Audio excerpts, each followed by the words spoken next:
For folks who've been to previous streams, I have finished the main plot, so I have finished the game, technically, but I did fail the communist quest, and the reason for that is because of navigating the whole aspect of the game where certain events kind of trigger the... certain events are kind of like a point of no return, where once you do this thing, like, you're not going to be able to go back and finish certain side quests because it's going to trigger the sort of like last portion of the game. And unfortunately, unknowingly, I did that before I was able to finish the communist quest, and it just doesn't feel right to be done with this game on this channel for now until having played the communist quest, you know? So I'm going to load a previous save file and we're going to kind of take it from there, and I'm just going to focus on completing the communist quest and I'm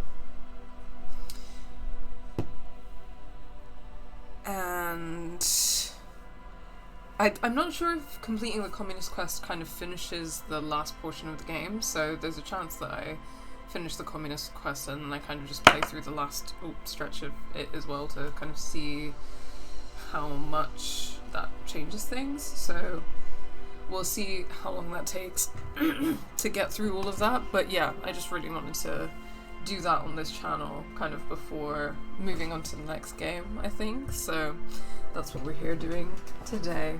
We're going to be playing the communist quest, trying to build 0.01%. 0.0001%, I don't remember how much they say in the game, of the communist quest. Hi Aeon. I'm not going to read your comment because I don't know Irish, and therefore I'm worried about butchering it. But it's nice to see you.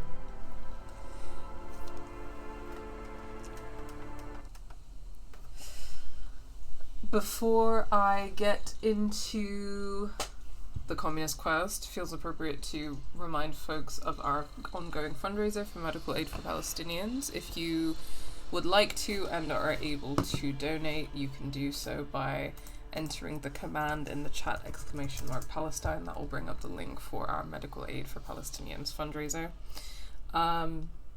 We've got about £80 until our current fundraising goal, which is £2,000.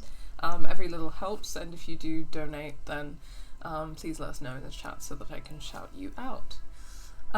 It's good morning, how are you? Happen to be awake at 6 a.m. Oh, I hope everything's okay and that you've managed to get some okay rest. But good to see you, pal. Okay, so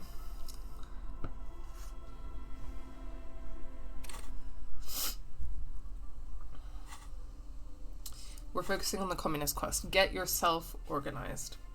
You can't build communism alone. It's time to join your revolutionary brethren, develop your political consciousness, and put Mazovian theory into practice. But where have all the communists gone? Of course, we talked to Cindy and we talked to Manana, and we've gotten information about Steban's meeting occurring after 10 o'clock at the Cape Side Apartments. I need to pass time in order to attend the meeting, and I don't have like tons of options for passing time, but I think that one of the options that I have is to read through a cabbage of papers hanging from the board with the permeables the Ledger of Failure and and Hatred.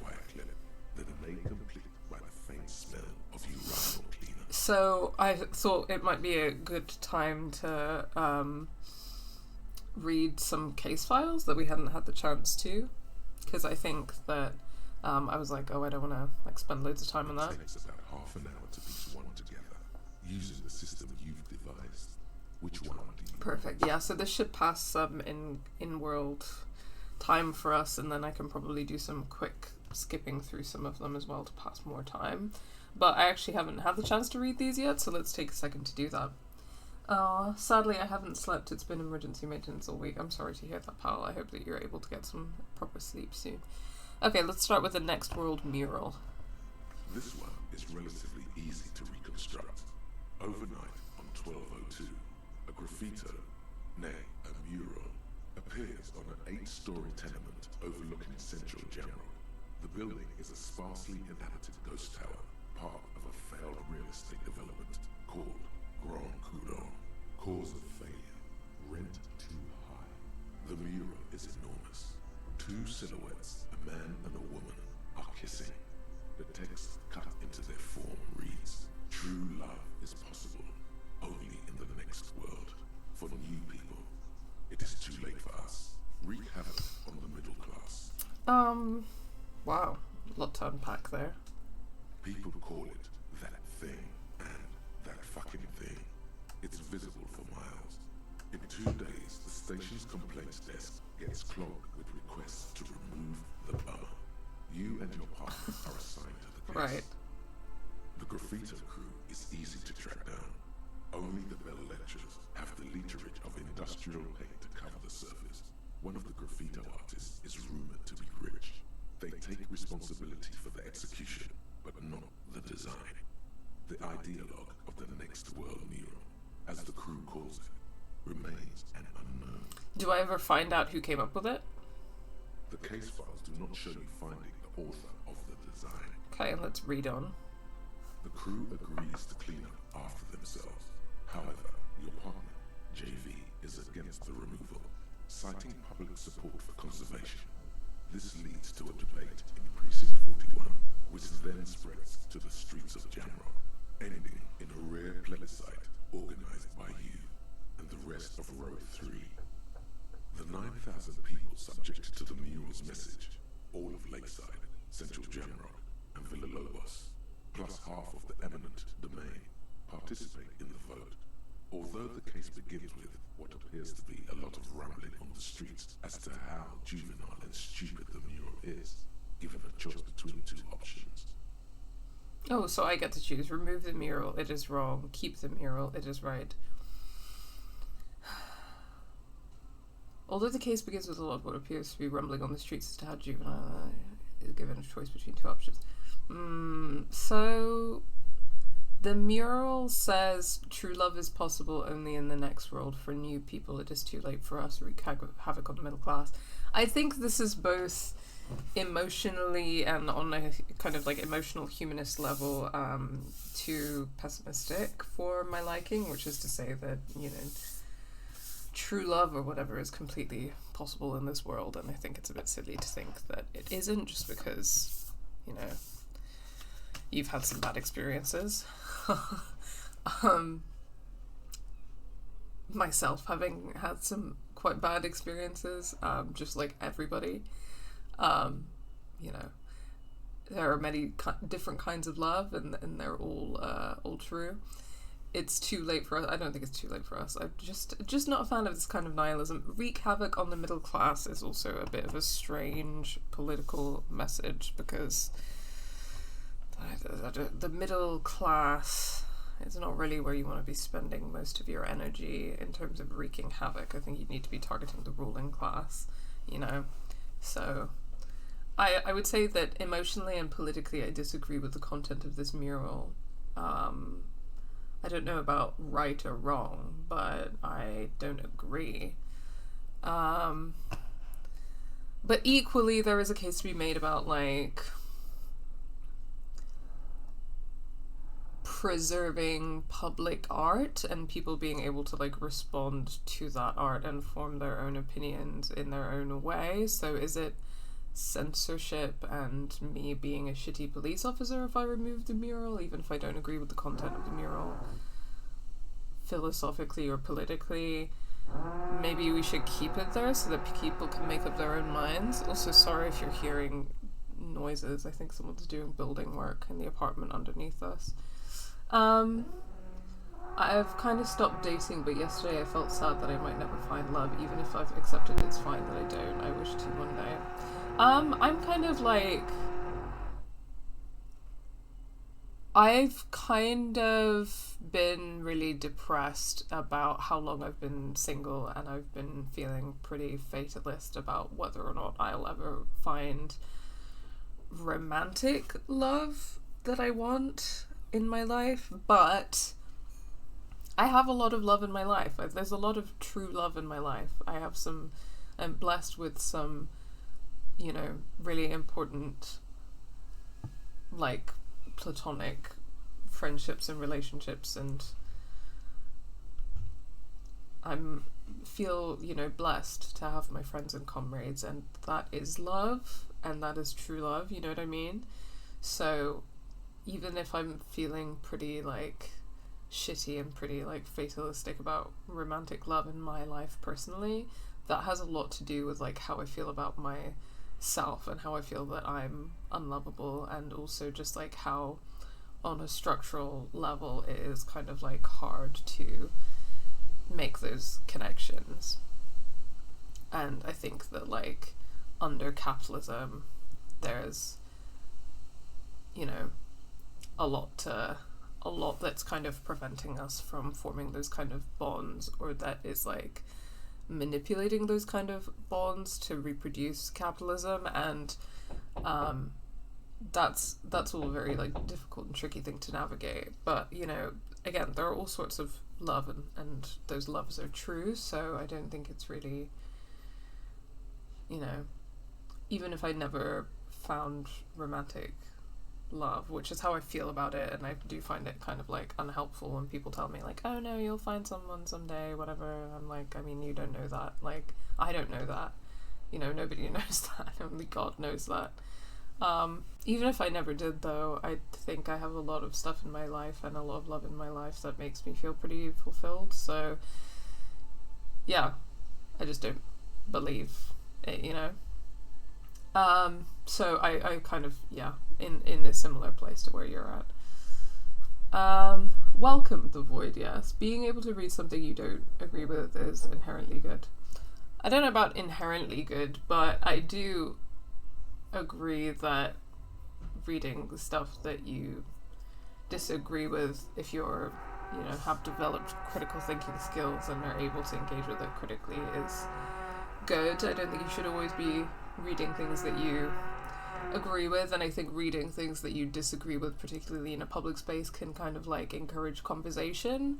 You could both be walking by the mural and you could say to your friend like, oh, I hate that mural because it,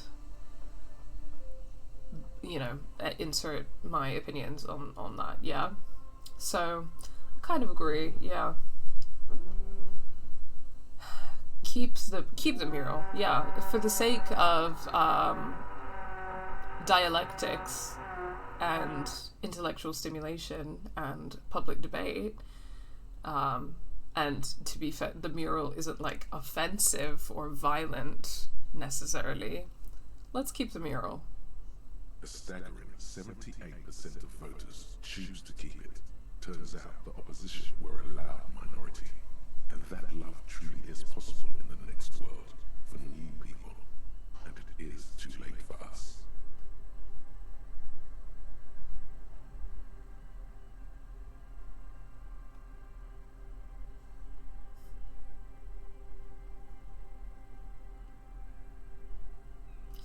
I must have voted and possibly even lobbied to remove the thing because I don't believe in that rubbish one bit. No one cares what you believe in, man with the smelly toilet ledger. What do you want to tackle next? Or are we done? Yeah, for the sake of someone just being able to speak their piece. Yeah, exactly. You can see the mural and talk about the mural. It's invoking conversation. Let's find out about the unsolvable case. AKA Leslie and Berg, AKA the public indecency drunk and the property damage drunk, is a cursed case. It has been passed from unsuspecting officer to unsuspecting officer for 10 years. On January 29, the unsolvable case made its way to you. Why you accepted it, it is unclear. Every officer, and indeed most civilians in general, know it's unsolvable. You were so drunk, you didn't remember what it was when you signed on. That, or you were high. Leslie will always take his pants off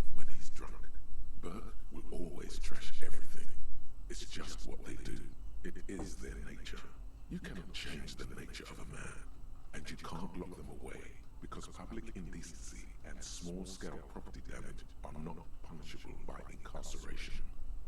The only way for Leslie to stop flashing his genitals to bypassers and for Burke to stop dismantling signage and rear-view mirrors would be for them to stop drinking alcohol, which in their 40s or 50s, it's hard to tell because of their distorted features, is a medical improbability on par with you ceasing to produce the expression.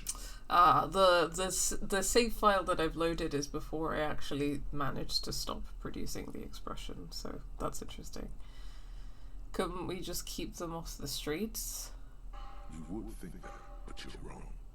Where's the fun in exposing your genitals or breaking stuff in your own home? No, Leslie and Burke are on the corner of Main Street and Perdition, because that's where that action is. Can you keep yourself off the street? Touché. Threatening fines, dragging them to the station, locking them up in the hellholes they live in, locking them up in the station, hypnotherapy, even trying to get the local gang of Zemyaki to take them out. The Zemyaki gave them ethanol, so Burke and Leslie would expose and rampage even harder. You tried it all, and still the complaints wouldn't stop, as they hadn't stopped for 10 years. It's plain to see from the files that you, Satellite Officer JV, and Special Consultant TH, had more important cases to attend to. You uncover cross-reference to several ongoing investigations, each brought to a standstill every time you drive down Main Street. Because there they are, on the corner of Perdition. And what is Leslie doing? What does Leslie usually do?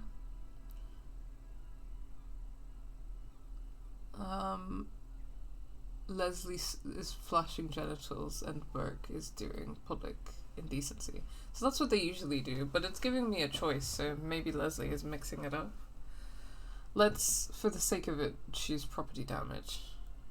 No, that's Burke. Right, yeah. So that was a correct or incorrect answer situation.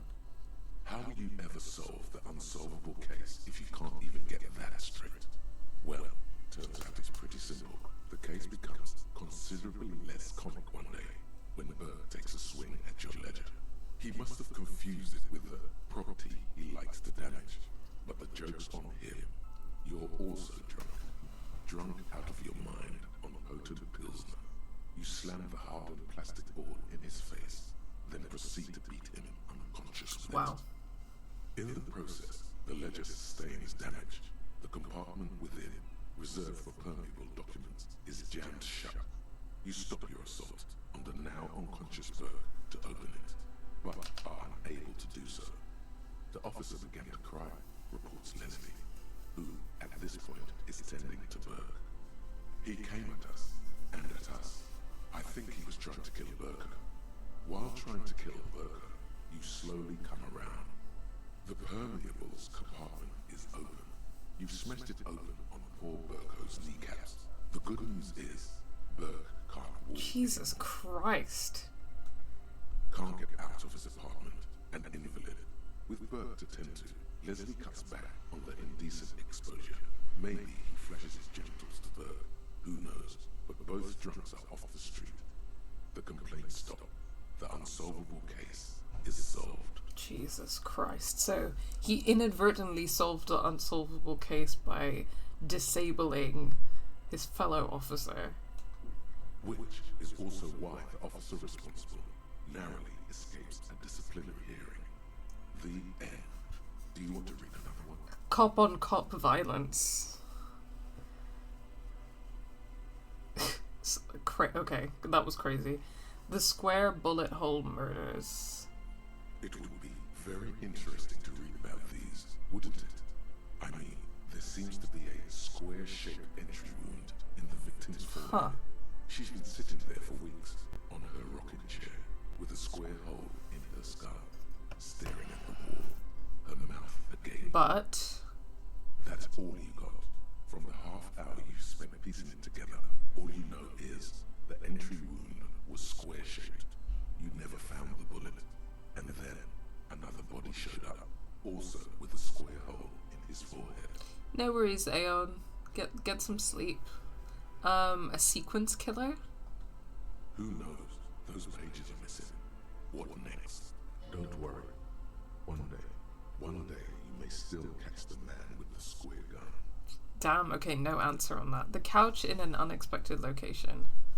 Some assholes brought their couch outside and hung out on it. In the middle of the street, on the roof, on the hillside by the motorway. You know, at an unexpected location. They were young, and they thought they looked cool. That's so much effort to move the couch everywhere.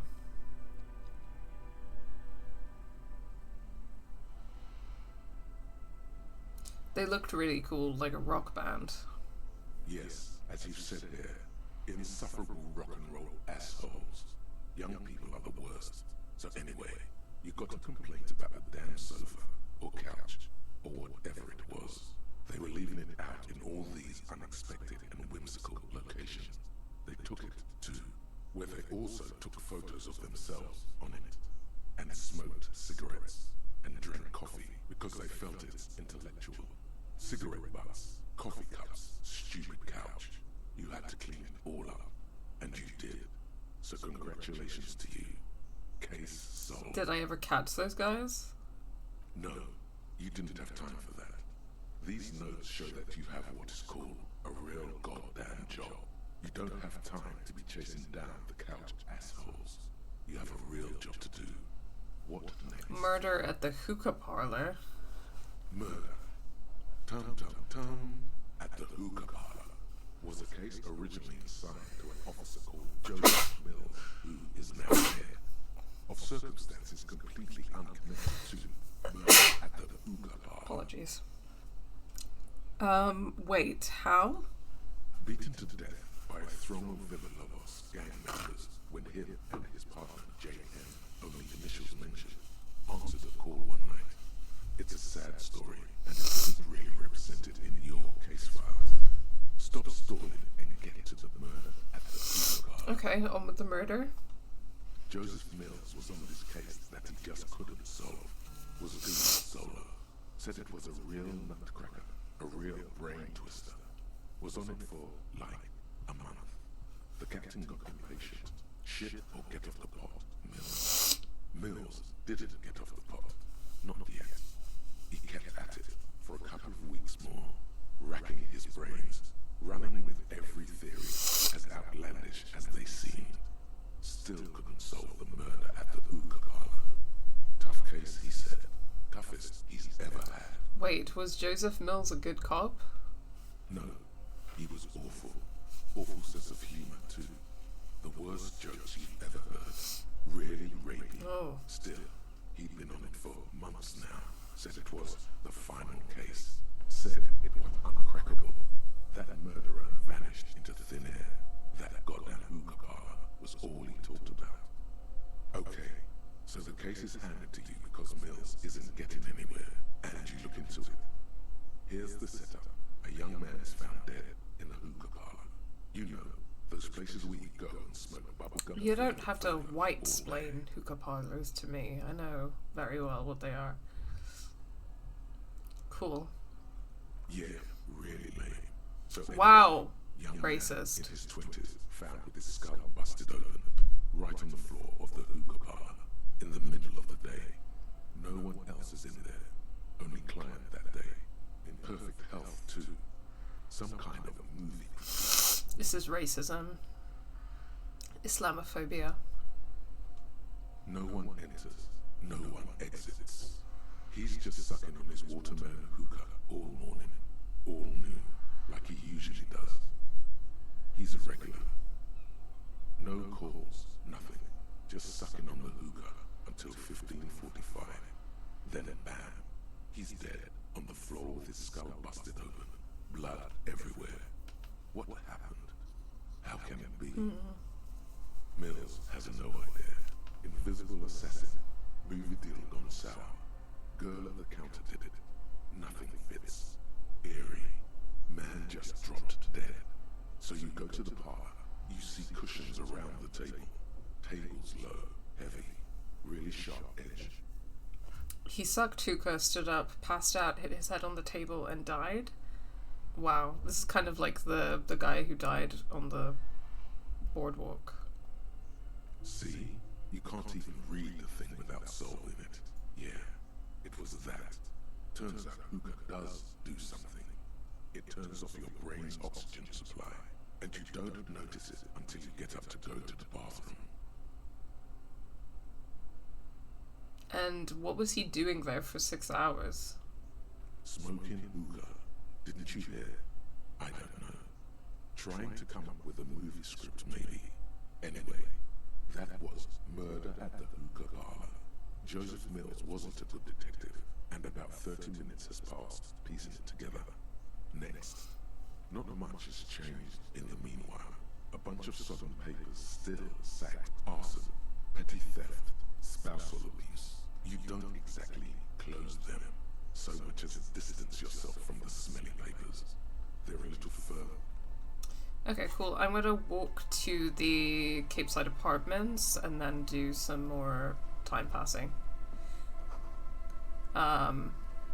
So that we're all ready to go for this meeting. So we passed a few hours there, but we still need to pass a few more hours, so we'll just do some like speed running of those files again to pass some time. The game is definitely telling me that it's a time passing mechanic because it's saying that it takes 30 minutes to get through each file.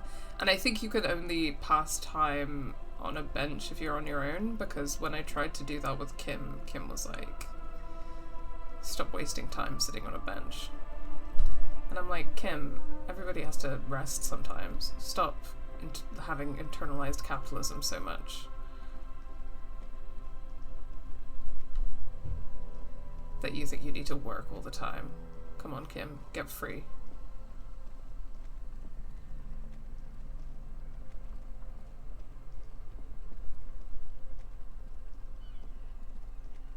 I think it's around this way to Cape Side Apartments, isn't it?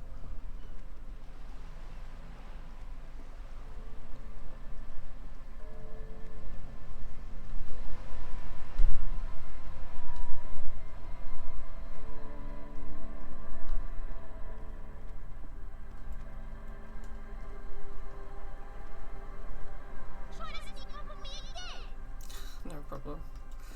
Sorry, QoS. Okay, yeah, let's get through a bit more of that ledger. It's the ledger you found in the trash. A cabbage of papers hanging from the board.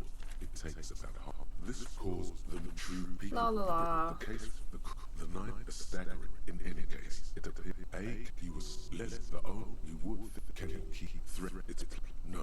He must have in the he can't get out, which is also why the officer responsible. Okay. That's who knows. 7:30. May still catch some insufferable. They were sick. No. This one is relative cause. Look at that, it's almost 9 p.m. True love. People call the graffito crew is easy to do.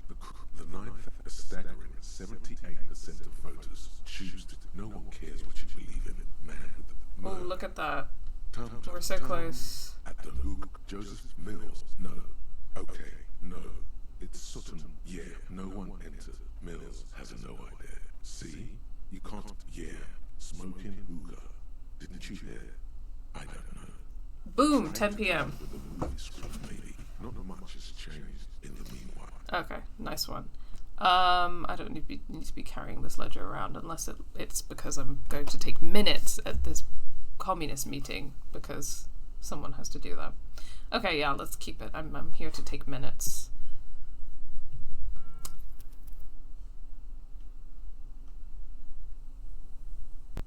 Yeah. New save. Let's do that. Okay, you guys. Attend Steban's meeting after 10 at the Cape Side Apartments. I'm pretty sure these are the Cape Side Apartments, right? So let's go in. It is after 10 o'clock, so I just need to be looking for the right place. Oh. Master investigator, you just can't keep yourself away from locked in hidden places, can you? What do you mean? Nothing. You're right. Get in there. Deep. Invade every personal space. Break every lock. I'm just browsing. Yes, that's what it is. A quick peek here. A short glance there. It's all quite delectable.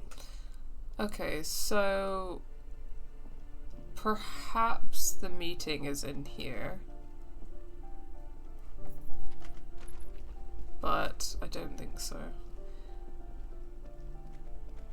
Where would the meeting be? Hello, I'm looking for Steban. What's that?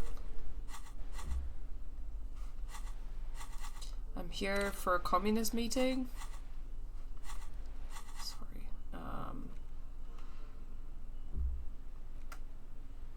Book 16 Days, Coldest April. The cover features a row of concrete buildings with a monochrome rainbow in the sky. It tells a rather excruciating story about two lovers during a period of ethnic unrest in Yugograd. The book has been filed under psychological realism. Okay.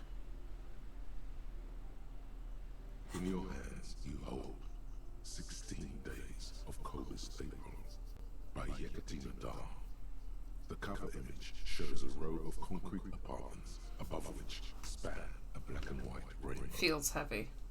Indeed, the book is unusually heavy in your hands, as though the cover were lined with lead. It would do that in blood. How long is this book anyway? You flip through the book. The pages are thinner than you realized, and the type quite small and tightly set. It's nearly 600 pages long. Real art is dense and difficult. If it didn't feel like you had to wrestle a suicidal bear to get through it, you weren't really. Okay, debatable conceptualization. I don't mind a long book, but I don't think that's like a litmus test of quote-unquote real art. Look at the back cover. The back cover is dominated by a black and white photograph of the author. What does she look like? She can't be much older than her mid-30s in this photograph, and yet, from this cover, the eyes of a sad old woman stare back at you. Start reading, I guess. In cold, detached prose, the author describes a scene from one of the Yugograd riots in the 20s. Youths overturned motor carriages and set trash cans ablaze, while heavily armored guardsmen dash in and disperse them in a flurry of baton blows. As ethnic tensions run wild, a pair of young lovers meet each other on the street. Somehow, in the middle of all the chaos, they manage to lock arms and look into each other's eyes. What happens next? It would physically hurt you to keep reading. Are you sure? Read 10 more pages? They go through a brief and somewhat awkward love affair, and in the end, they betray each other and succumb to the absurdity of Gradian life. The man becomes a lens grinder, completely abandoning his former existence. He toils through the daily drudgery at the Lenka Polyfabricate. Happiness and fulfillment have eluded him his whole life, and in the end, he has nothing to do but dedicate himself to the craft. And the woman? She spends the next several decades standing at a conveyor in a Sosnovore fish processing plant. The smell of fish guts slowly seeps into her hair and skin, as every single one of her dreams dies, one by one. Jesus Christ. The memory of their short time spent together tortures the former lovers ceaselessly until the end of their days. Years pass in solitude, their bodies growing ever more decrepit. This is terrible. As life leaves their remains between the soiled sheets, their final thoughts are filled with regret. Damn. Let's put that book away. Maybe I shouldn't have subjected myself to Gradian realism. Check out the balcony. Where's this meeting happening?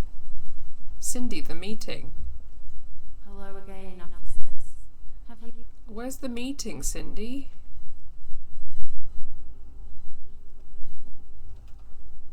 A 100 tiny feet scurrying beneath the grate.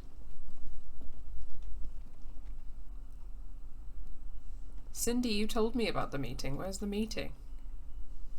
As you approach the metal grill, Ooh. you can hear several voices having what appears to be an animated... Oh, here we go. Sounds like communists. This must be it.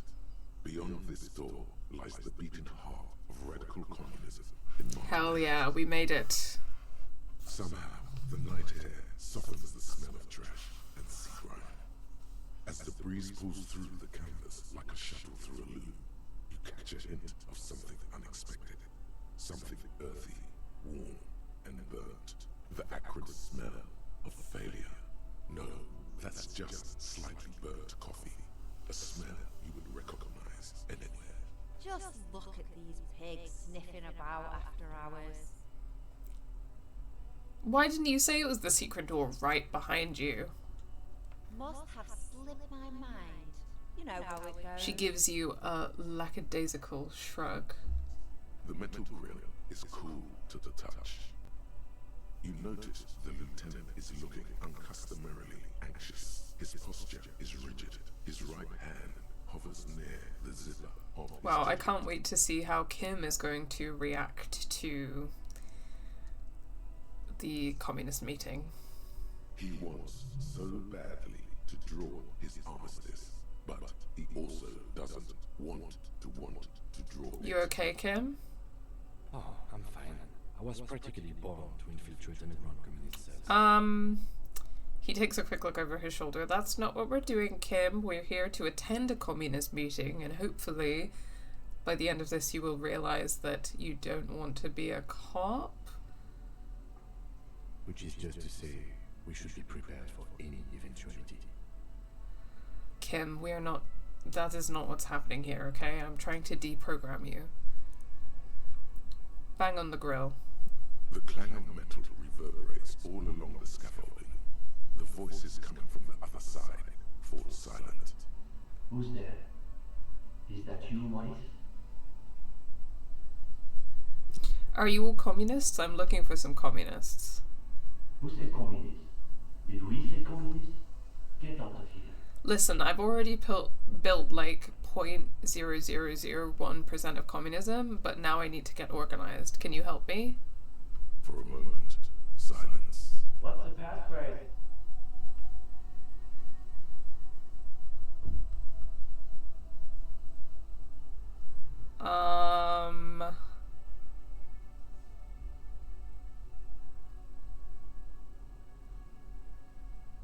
What was the passphrase? Were we told the passphrase? Fuck. Find the secret passphrase. But I don't remember what the secret passphrase was. Stop it. I don't remember what the secret passphrase was. Okay, I'm gonna cheat. Meeting. Secret passphrase. This is me Googling it. Don't judge me.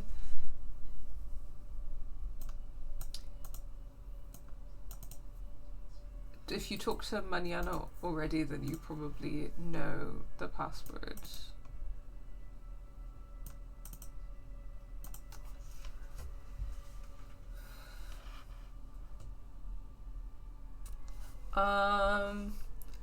Right, so the conversation with Mañana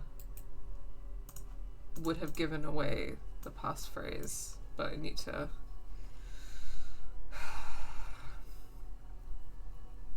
Okay. The thing is, it was a while when I played this, so I don't remember what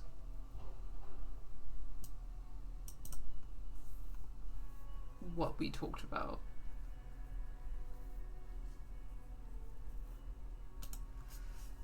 I guess I can reload if I fail. Yeah,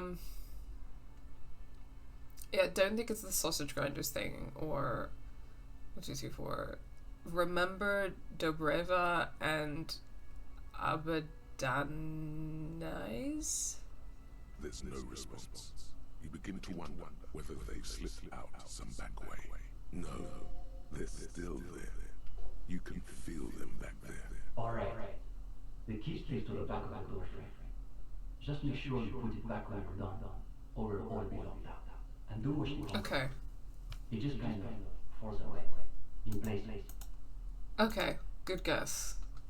Charmant. After you, detective. Have fun at your underground meeting, pig. Hope it's a blast. You're feeling kind of sarcastic right now, Cindy. I don't know what that's all about. Two young men are either oblivious to or ignoring your entrance. Their attentions are fixed on whatever it is they're stacking in the middle of the floor. Matchboxes, it appears. I think it's holding, Alexis. It is. It's holding. Hi, Steban, the student communist and echo maker. Nice to meet you guys. It's definitely not holding. Those matchboxes are stacked so haphazardly, it's like they want them to collapse. Careful. Oh. Oh no. Oh. Devastating. Damn. Hardly any difference. The young man shakes his head and then looks up at you and the lieutenant with barely concealed irritation. You two. You are late. They should know the meeting starts at 10 p.m. sharp. Okay, it said after 10. Sorry. His companion looks up at you and squints. One leader and one follower. The most ancient power dynamic. There's a great deal of tension in this young man's shoulders, more than someone his age should bear. Meanwhile, his companion inclines toward him, eager to catch every word that dribbles from his friend's mouth. Okay, kinda gay. What am I late for exactly? Are you saying you haven't done the reading for today? Oh my god, is this a reading group? This is a communist reading group. Been there. Uh-oh. No one said anything about reading. You've just have to own this one. There must be some misunderstanding. No one mentioned any reading. Well, this is getting awkward. I'm not sure what you're expecting to find here yet. Well, I wasn't expecting a reading group, I was expecting an organizing group. Those are two different kinds of communist groups, comrade. There's profound consternation in his voice. You suspect it's about something bigger than your not having done the reading. Maybe they can explain themselves. What were you doing with those matchboxes just now? The young man frowns at the little pile of boxes on the floor. Nothing. Just messing around until the meeting started. They're watching those matchboxes awfully intently. The two guys who are just messing around. It's almost as though they were trying to create the most unstable structure they could, with predictable results. What exactly are you two doing here? In the most generous sense, I would say we're cultivating revolutionary consciousness. Yes, yeah. Yes, that's probably the best way to describe it. But more specifically, we are running a reading. The most rigorous and theoretically advanced materialist reading in Marchbank. Okay, buddy. Comrade Steban is a great discussion leader. One of the best at the university. Okay. Well, this brings us back to a debate about, like, the accessibility of certain communist, like, intellectual spaces. Because, you know, a firm believer in developing a revolutionary consciousness or a class consciousness, but, like, a lot of that has to be not the same people reading dense texts in a room over and over again without kind of trying to make that information accessible and disseminate it on a large scale amongst the working class, or kind of like also in addition to developing that consciousness, like doing actual organizing. So this is an interesting turn of events for sure. It's obvious they take this group of theirs extremely seriously. Whatever you do, don't compare it to a common book club. Sounds like a place for intense intellectual engagement. Exactly my kind of jam. That's our whole thing. The world is so shallow, all noise and repetition. We're interested in genuinely radical critique. Precisely. We are not interested in senseless parroting. We like to read critically.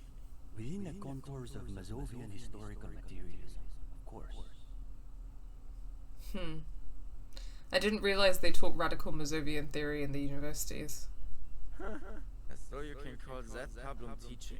One thing you learn quickly at university is that you're not going to find a real education in any lecture hall or discussion seminar.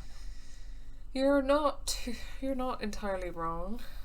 We are post-attendance. Exactly. The only worthwhile part of the so-called École Normale de Recherche is the library. That's where we've made our greatest critical strides. I mean, that definitely reminds me a lot of my time at university, where I feel like for a long time I spent more time in like political groups and doing like a lot of learning in the political groups that the students were organizing than in my actual classes. I mean, by my final year, I was also spending more time in my actual classes, and I was glad to do it, but it was really interesting because in my final year, I actually felt like my work improved exponentially, partly because of the fact that I had spent so much time in those non-traditional spaces and the kind of like learning I had done in those spaces rather than like in the classroom itself. So there's a lot to be said for that. Obviously, like, universities are you know, institutions that like exist within the context of a capitalist society and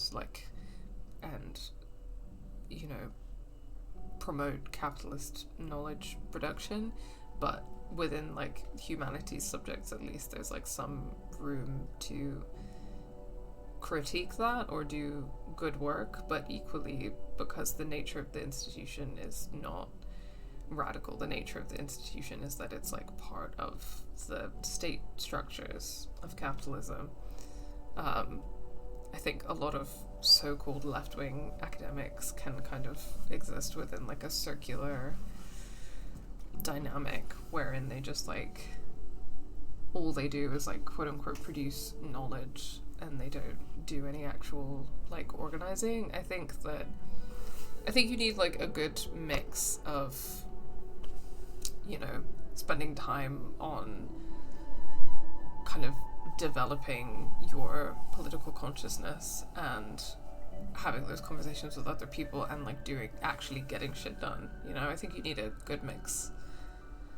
We're not going to arrest them, obviously. What does the reading group actually read? We study all the foundational texts of Mazovian theory, of course. Just last week we finished the second volume of Puncher and Lotman's Innocence of Capital. Oof, I don't know about doing reading this heavy though. I think that can be really off-putting. It's truly extraordinary. And before that we spent 6 weeks on State and Plaza. Uh-oh. You can feel your attention span rapidly deteriorating. Force yourself to keep listening. We've also read Wertmüller's The Megastructure of History, and before that, Real and Reality. Communist theorists love puns, in case that wasn't obvious. Hablas un pain infernal. The original Fisdale translation, not that watered down revisionist garbage. Obviously. Okay, I think you guys have a little bit of self-work to do. But, of course, our special emphasis is on the theories of Ignaz Nilsson and his followers, especially the inframaterialists. Who were the inframaterialists? You're not familiar with them? It's pretty advanced stuff. You may not be ready for it yet, John. The two young men exchanged skeptical side glances. Well, what's the point of your reading group if it's not accessible? This is what I'm saying. Like, if it's just you two guys, like, running around in circles, then what's the point? It needs to be accessible for other people. Okay, but then who's this Ignaz Nilsson guy? Only Krasmazov's most trusted lieutenant, the evangelist of the revolution, and the founding father of the People's Republic of Samara. Interesting. It's hard to overstate how unimpressed he is that you've never heard of this world historical individual. He also happens to be the greatest communist theorist after Mazov himself. It was Nilsson who first postulated the existence of ideological plasma, which forms the basis of inframaterialist theory. Plasma? Sounds like a hell of a drug. You might want to ask about it. The young man sighs. His companion looks about furtively. Where's the rest of the reading group? What do you mean? This is the reading. Shouldn't a group have more than 2 people in it? We're in something of a rebuilding phase. Some of our former comrades didn't have the ideological fortitude or work demand. Here we go. What happened to them? Intellectual attrition is maybe the best way to describe it. Felix said he couldn't keep up with the reading on top of his classwork. And Susanna wanted to read text other than Mazovian theory. Like novels, if you can believe it. So, yeah. So this is the problem. It's really pompous and inaccessible because Susanna's point that reading texts other than theory could be good for the group is absolutely like reading novels is a fantastic idea. Like a communist reading group that's where you read novels through Marxist critique is a great idea. And it's in a lot of ways it's a better idea than just sitting and reading like loads of dense like theory that's off-putting and tiring and difficult for people to engage with. It actually gives you a proper application because you're looking at cultural objects like pop, especially if it's like pop culture objects, and you're critiquing them from a Marxist perspective, and you're actually like engaging with people on the level of like the things that loads of people are reading and internalizing or that they care about, and then you can kind of spread revolutionary consciousness in that way because you could, you know, be talking to a stranger and you've read the same novel and then you kind of like try to have a conversation with them critiquing the novel from a Marxist perspective in a way that's like accessible and could like genuinely be thought-provoking or change their mind. So that's like a great idea. And also like being sensitive to the fact that like people are living under capitalism, and if they are going to university then they have like a lot of work that they need to do for that, or if they have a job then they have a lot of work they need to do for that, so they can't do all of this like ridiculous amount of homework. It needs to be accessible for people, and it needs to be like strategic and actually like make an impact, you know what I mean? I love Susanna's idea. I feel like that's exactly kind of like part of what we do with this channel. Interesting. Imagine the audacity of wanting to read a novel in a reading group.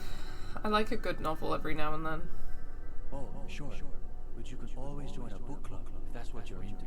Okay, I see that you are a jerk, Steban. You're just kind of pretentious. I can see that. We've tried recruiting new members, but unfortunately the current intellectual climate is pretty hostile to inframaterialist thought. These days, if you're on the left, the ascendant schools are the Godwaldians and their iconoclasts. Don't forget about Maurice and the Turners. Right. Then there is the whole turnip debacle. Whatever this turnip business is about, one thing is perfectly clear. These young students have a much deeper understanding of communism than you do. Maybe, or maybe not. You could learn a thing or two from them. If you can convince them, you're one of them. What about Cindy? Is she part of the group? Cindy is... How to describe her role? Something of an ideological auxiliary, perhaps. Yes, that's exactly how I would put it.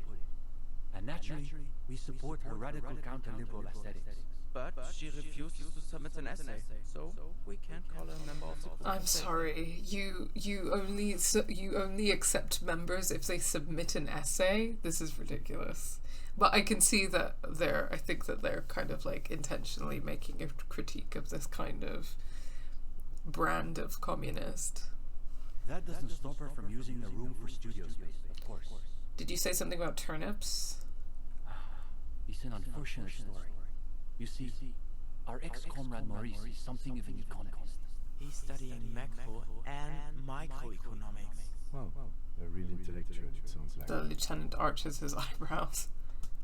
Right. So a few weeks ago we were discussing the extra physical capabilities of the revolutionary state.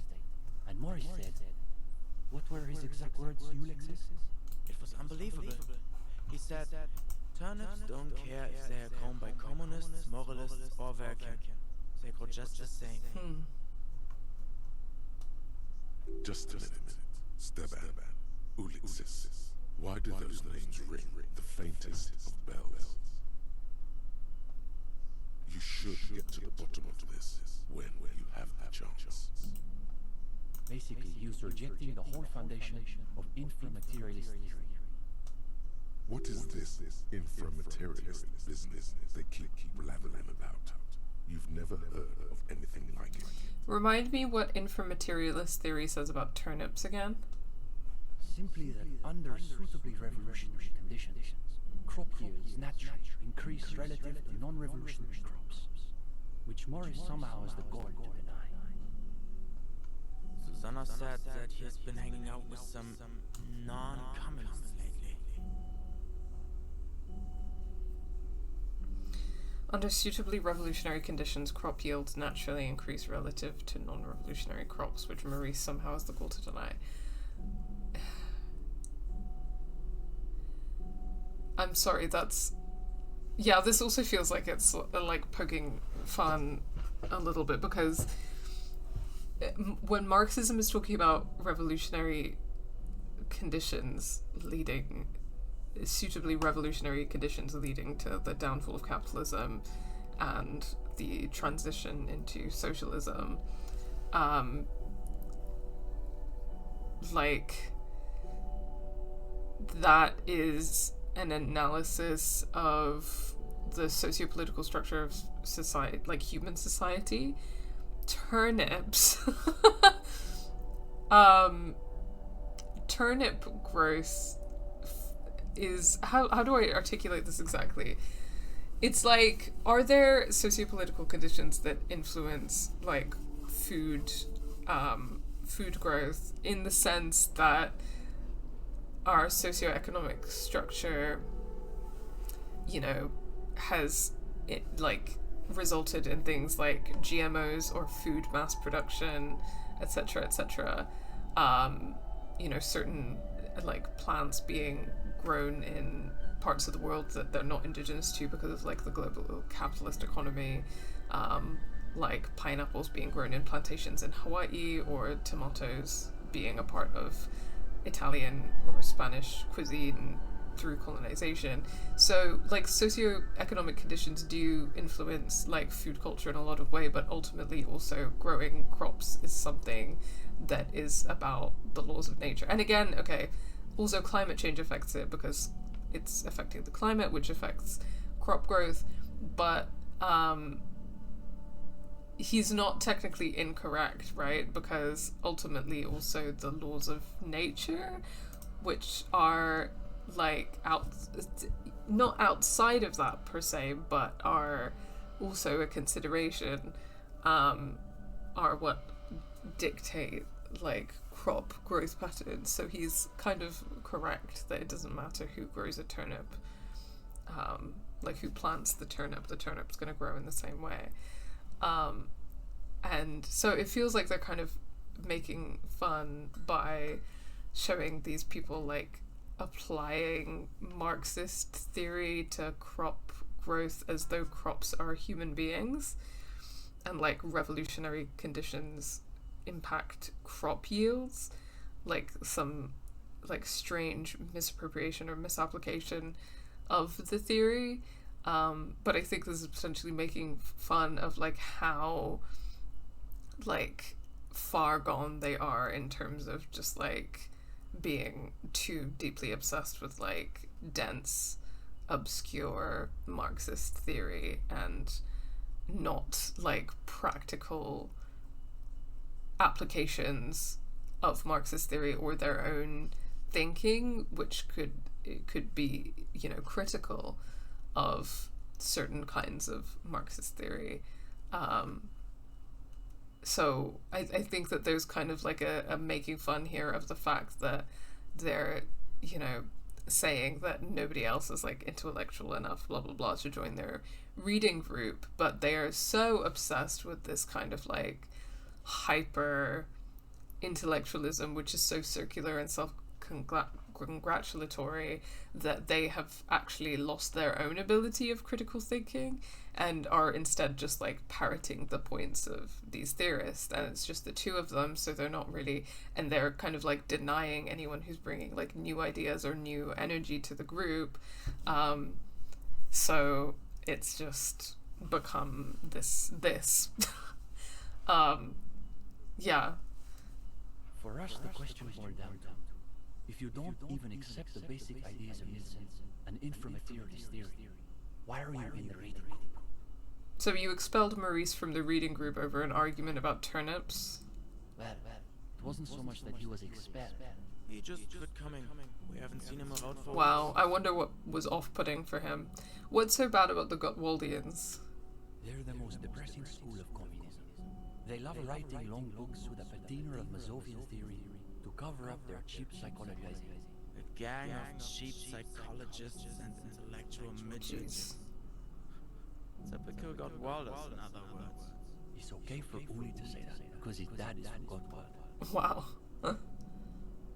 What's so depressing about their theories? The Gottwald school believe that intellectuals as a class are capable of sparking revolutionary change.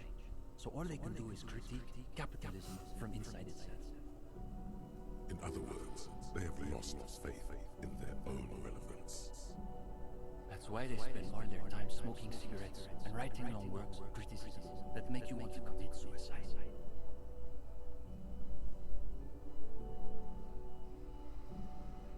That does sound miserable.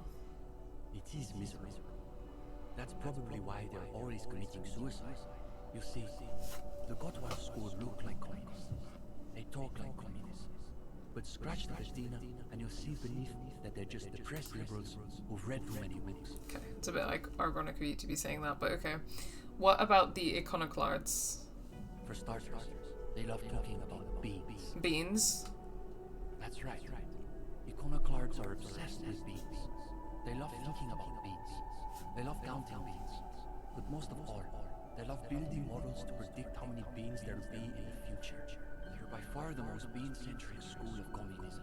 Ah yes, the much maligned bean counters, ensconced in their think tanks and high-rises, believing they can save the world through a series of incremental, assiduously technocratic reforms. Right, so they're reformists. Because what's wrong with the making progress through moderate economic reforms? Well, yeah, no. Are the beans a metaphor? If only. They've got all the beans accounted for in their asset sheet, their quarterly budgets, their future projections. But for some reason, there are never enough beans to go around. So we've just got to cut our bean rations in half. And next thing you know, there are budget cuts. So now we've got to cut the bean rations in half again. You see, iconoclasts claim to be communists, but in reality they're just liberals with hard-ons for spreadsheets. It does sound like it. What about the liberals? Are they liberals too? Of course not. The only people who actually call themselves liberals are mouth-foaming reactionaries. Basically indistinguishable from fascists. You'd need an X-ray machine to tell the difference. Okay, let's talk about something else. Go ahead.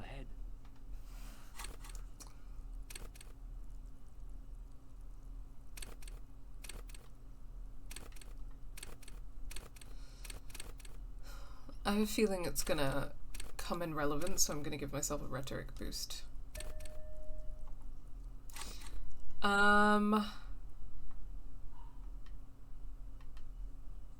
Did this reading group have anything to do with the lynching? Lynching? No. We're not an operational cell. We think of ourselves as more of an intellectual vanguard. But what's your group's stance on the lynching? Our stance? What? Do you want to know if the SRV has established a party line on the lynchings in Martinez? The two young men look at one another. Though historically speaking, the SRV has supported direct action against right-wing paramilitary squads, especially when they are doing the Indo-tribes' dirty work. Good point. So as a provisional matter, I can say we support it. Are they being sarcastic? You feel like you're caught in some elaborate joke labyrinth, but it's impossible to see your way through. It's always that way. Beneath the crust of irony, there's a molten sincerity that threatens to erode forth. You may witness it yet. Is your reading group affiliated with the union somehow? No, we're an independent organization. We acknowledge and respect the union's efforts, but our interests are more theoretical than Mr. Clare's. Once more into the Mazovian meat grinder, my comrades. Yes, indeed. Welcome. I'm trying to read your username. But welcome. You can tell me how to say your username, and then I shall welcome you properly. You can just call me Owl. Well, welcome, Owl. So what's your stance on crime in general? Okay, here's a real litmus test for communist. That's easy. Crime is simply the inevitable expression of the injustice and incoherence embedded within capitalism itself. To a degree, yes, but crime is also a construct of the criminal justice system under capitalism, right? Like, crime is a construction of morality that is not actually analogous to morality. So it wants us to think that what is illegal, what is a crime, is immoral, and what is legal is moral, which is part of the propaganda of capitalism, when often capitalism intentionally makes illegal anything which is a threat to capitalism, or intentionally makes things illegal in order to incarcerate and exploit the labor of certain groups. So, I don't know, perhaps he will say that as well in a minute. I think that the idea that crime is an inevitable expression of the injustice and incoherence embedded in capitalism itself. I guess the question is quite nuanced depending on like what kind of crime you're talking about. So, for example, you know, if I'm talking about like drug-related crime, then we are having a conversation about how the criminalization of drugs allows the state to criminalize certain communities to create prison populations whose labor is exploited as essentially like slave labor. So drug laws allow the kind of criminalization of mainly racialized people in order to perpetuate modern slavery. But if we're talking about, you know, murder, for example, it's also incredibly nuanced. I think a lot of these things you can't just make sweeping statements about, because, for example, the criminalization of murder is like a blanket statement, like murder or manslaughter. So, like, for example, a lot of the women who are imprisoned on charges of murder or manslaughter have killed their abusers, and are being punished for resisting violently to abusive situations. So this is perpetuating the criminalization of women who are resisting the patriarchy, in a sense. But that's not something that you can equivocate to, like, you know, men committing violent murders of women within a patriarchal capitalist context, or like perpetuating murder against sex workers or houseless people. You know, those things are like not equivalent, but women are disproportionately being punished, incarcerated for protecting themselves, basically. And when we kind of look at the kind of violence of men, white men, like cisgender white men, towards these kind of like vulnerable groups, which is something that's often kind of pathologically understood as like, oh, he's just like an evil serial killer and that's why he kills people. There's often a political analysis lacking there, right? Which is like, how do forces of like capitalism, patriarchy, inequality kind of lead people into those expressions of violence? And I think that's an example where, you know, this kind of analysis, it's an expression of the injustice of incoherence of capitalism, may or may not be relevant, but it's kind of a broad statement, because like, what's it referring to? Like, you know, stealing stuff is also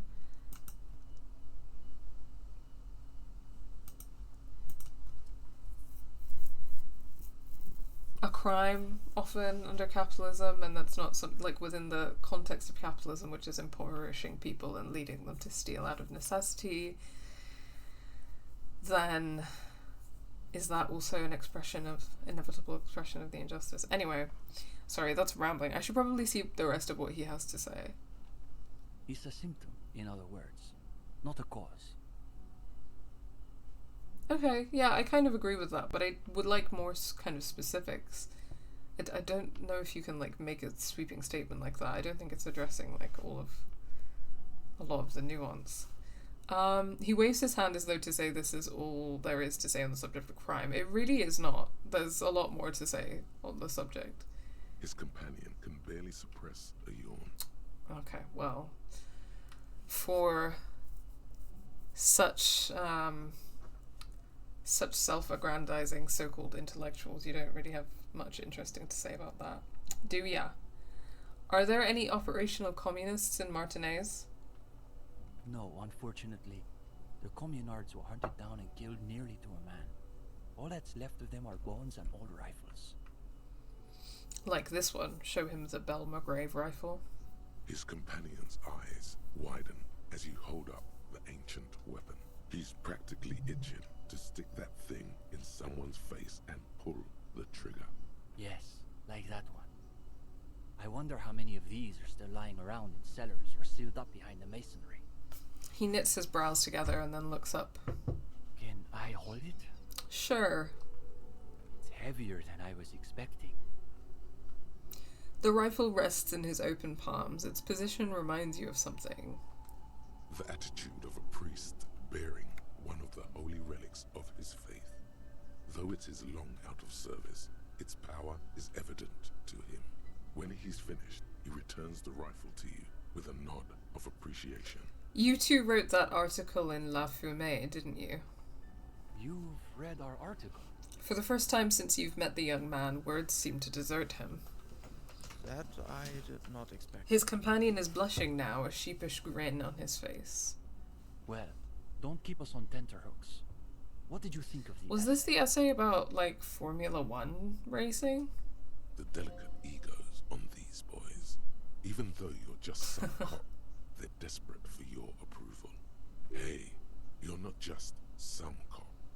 You've got highly developed critical faculties. Now's your chance to show them off. It was a good article. You should keep developing your ideas. Well, of course that's just an initial foray into the subject. We're hoping to return to it for a more substantial treatment next term. In any case, I'm glad our piece found its audience. That's always the hope with these things, you know. Is the reading group accepting new members? We typically only accept new members once per semester. There's this whole process with essays and presentations on assigned topics. The young man turns to his companion. But given that we have some extra seating at the moment, I guess we could be convinced to expedite an application or two. Stepan, you can't be serious. For these gendarmes? I am serious. As materialists, we've got to adapt to conditions as they are. Besides, he'll still need to pass the interview portion of the entrance process. Assuming he's even still interested, that is. Oof, okay. Composure check. +8 for voracious bibliophilic tetratorn. I don't know what that means, but that's helpful, isn't it? Yeah, let's do it. What's there to be scared of? You've really been cracking the books these last few days. You can go toe to intellectual toe with any reading group in Martinaise. Now, chin up. You've got this. This is just the group I've been looking for. When do we start? Oh, you want to start now? Sure, we can manage that. You've caught him off balance. The momentum is already in your favor. Go ahead and take a seat. Since we haven't had time to prepare an exhaustive questionnaire, I think we can keep this interview more freeform. Why don't you tell us a bit about the books you're interested in? And we'll just see where the conversation goes. Oh gosh, okay. For me, it's more about finding the right thing at the right moment. I'm more into practical books that help me understand the real world. Look, guys, I gotta be honest, I may not have read many books, but that doesn't mean I don't have stories. Okay, for me, it's more about finding the right thing for the right moment. We prefer difficult books. Books that might destroy you if you don't destroy them Yeah, first. definitely get that impression from you, buddy. That's enough, Uli. It's the gendarme's opinions we are interested in. But to Comrade Ulix's point, isn't there value in reading really difficult books? Just for the sheer challenge of it? I tried reading this extremely depressing Gradian novel. Oh, right. 16 days of coldest, whatever. What was your take on it? This is a good start. They're starting to loosen up. You feel relaxed and in control. You ably summarize the novel's characters and themes.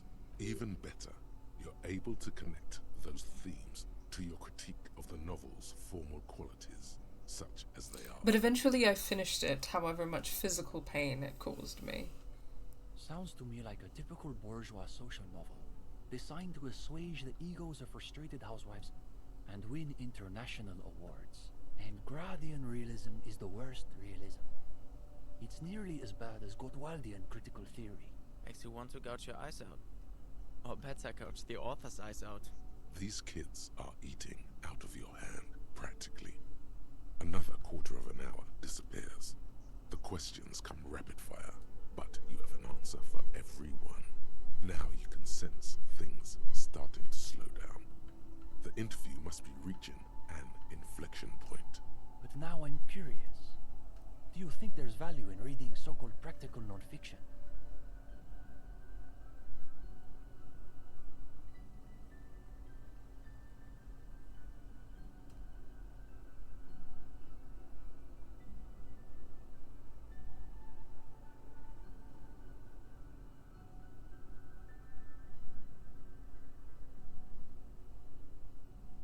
Just consider the cockatoo, for instance. How much do you really know about what they're like? Cockatoos. Fascinating. So tell us what you gathered from your ornithological researches. Now's your chance to end this interview on a high note. This is a subject where you hold all the advantages. And that's how I discovered that at heart I'm really just a regular bang bang kind of guy. I have to say, I never realized humans and cockatoos have so much in common. It makes sense though. Mazovianism stresses the essential continuity between humanity and nature. So anything you find in one should be reflected in the other. Well, that's not exactly how I would interpret the continuity between man and nature, as expressed in, like, eco-Marxism. That's not... That anything you find in one should be reflected in the other, but rather that we exist in, like, a symbiotic continuum and we are not separate from nature. Capitalism wants us to believe that humanity is separate from nature, whereas like eco-Marxism would posit that humanity and nature lives in symbiosis. Humanity is part of nature, which is true, but it's not exactly that we reflect each other completely, I would say. I believe it's man is the mirror of the world. In any case, I think we've heard enough. We could use someone with your perspective in the group. With just a bit more theoretical foundation, I think you'll be making real contributions. Yes, I would say he's got serious potential at least. And with that, welcome to the most ideologically advanced materialist reading group in Martinez. Here's your first assignment. It's an overview of inframaterialist theory. A little basic, as you'll see, but one has to start somewhere. I'll add it to my very extensive reading list. You're going to fit right in, I think. Come back when you're done. We'll be here pretty much every night after 10 p.m. Okay. Do be sure to take your time with the reading. We'll be eager to hear your thoughts. Okay, cool. So I guess I'm just gonna have to like skip through another day to see them again.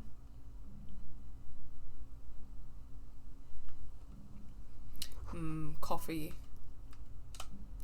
At the bottom of the pot, an isle of black sludge rises from a shadowy area. Try not to think about the cracks spidering out across the floor. A rickety easel surrounded by pots of gouache. Cindy's, no doubt. Could it be the phasmid? No, probably not. This one says no war but class war. The poster reads, under the cobblestones, communism.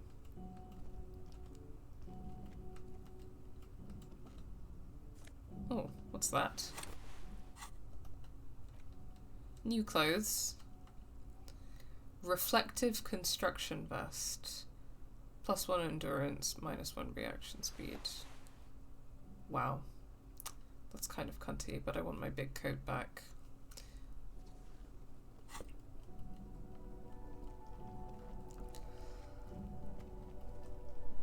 Okay, you guys, I guess I'll go to sleep and then spend tomorrow reading. This murder investigation's on pause for now. Hey, Cindy. Hello again, officers. Nothing new on that, so...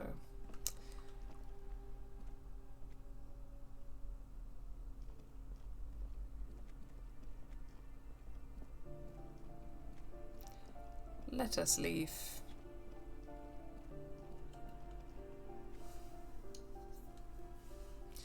Okay, nice one, guys.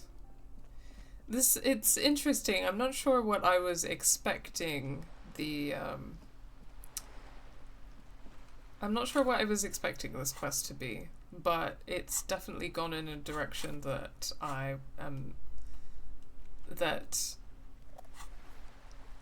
hadn't anticipated. Yeah, again, I don't know what I was anticipating, but interesting that this is where they've chosen to go with it. Don't think I've been out this late at night in this game. Everybody's gone to bed, huh? Oh, except you, Kuno. Kuno saw you wield that can. Sweet graffito action, pig. Kuno likes that delinquent shit.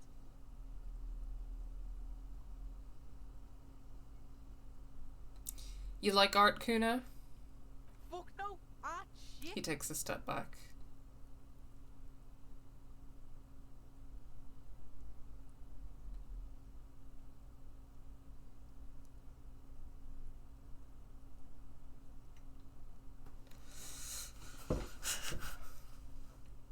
Oh yeah, what about your little locust city then? It's not art, it's fucking brutal. Nothing pussy about it. The fuck out of here. Even the pigs think it's garbage. Look, bitches, Kuno's gonna wrap it up for you. Talk business or fuck off. Enough about this art shit. Okay. Kuno doesn't fucking care. Okay, Kuno, sorry.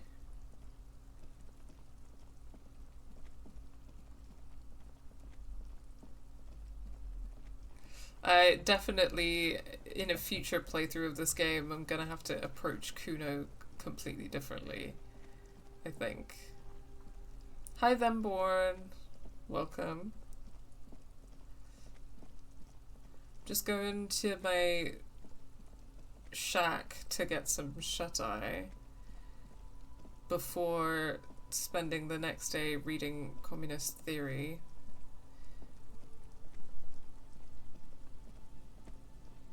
And then going to another communist meeting at 10 p.m.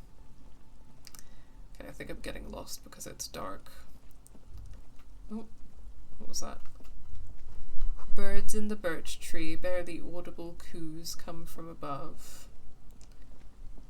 Just focusing on the communist quest today, really.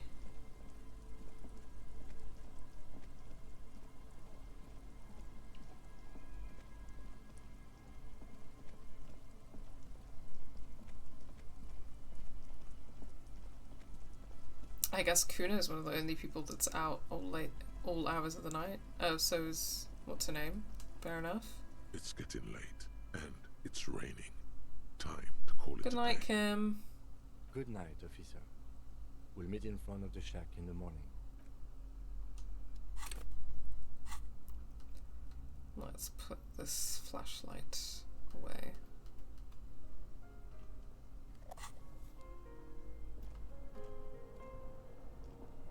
The bed is comforting, if a bit run down. Still, you've earned a Go rest. to sleep. The place feels almost like home now. Quiet and dignified around you. A new life by the seaside. You're incredibly tired. The darkness and warmth come fast. You're falling asleep.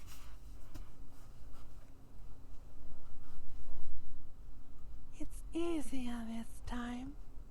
Drifting off, your head has found a comfortable indent in the pillow.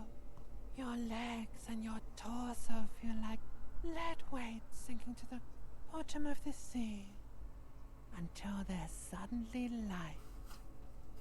This respite, you've earned it, brother. Bask in the darkness.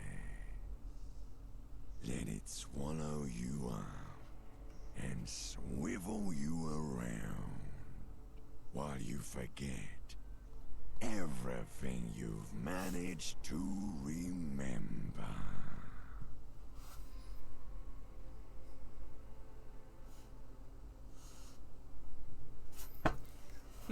Is this the last dream? No, this is the one before that. We'll just keep cycling it for you if you don't mind. As long as we can. Spin it like black yarn.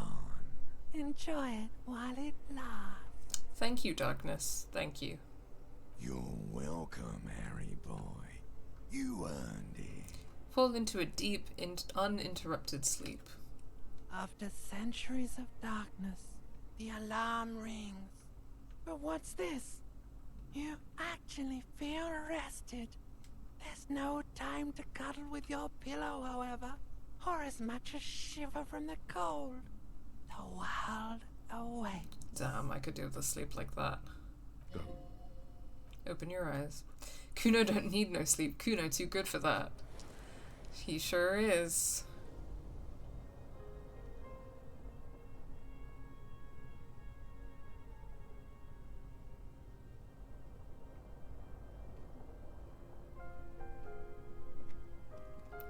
Let's go. Good morning.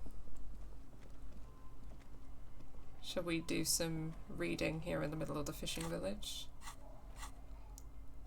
Read a brief look at inframaterialism.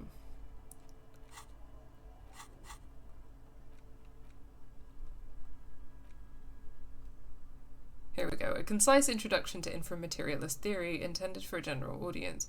You could tell this particular copy has spent a lot of time in someone's back pocket. The cover of this pocket-sized volume features a swirl of orange, yellow, and green. The title, A Brief Look at Inframaterialism, is set in an authoritative yet approachable serif font. How am I doing? I'm doing okay, all things considered. Doing okay today. Feel a bit tired, but not too bad. How are you, Zemborn? How is everyone doing today? What an interesting color palette. It's vibrant, yet somehow leaves you ever so slightly nauseated. Also, is this reading group meeting like literally once every night? Because that's really intense too. No wonder people were put off by the workload. On the inside jacket flap, you find a brief summary. What is inframaterialism? A highly theoretical branch of Mazovian communism? A collection of mystical ramblings by a discredited revolutionary? Or possibly both? This brief look, TM, introduces readers to one of this century's most fascinating and misunderstood theories in a concise, jargon-free manner.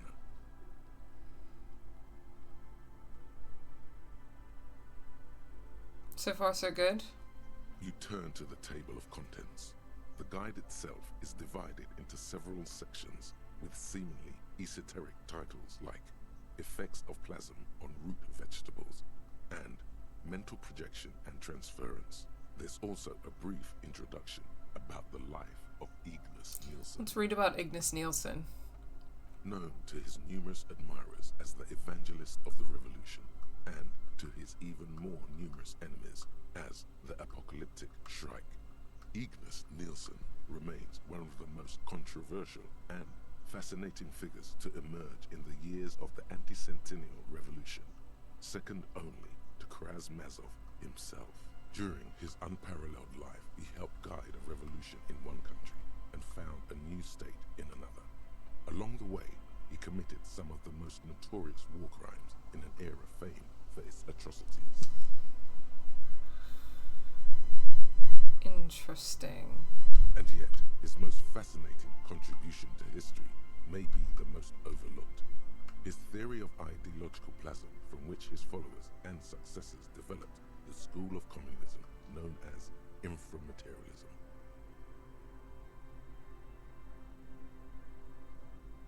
Okay. Start reading the first chapter.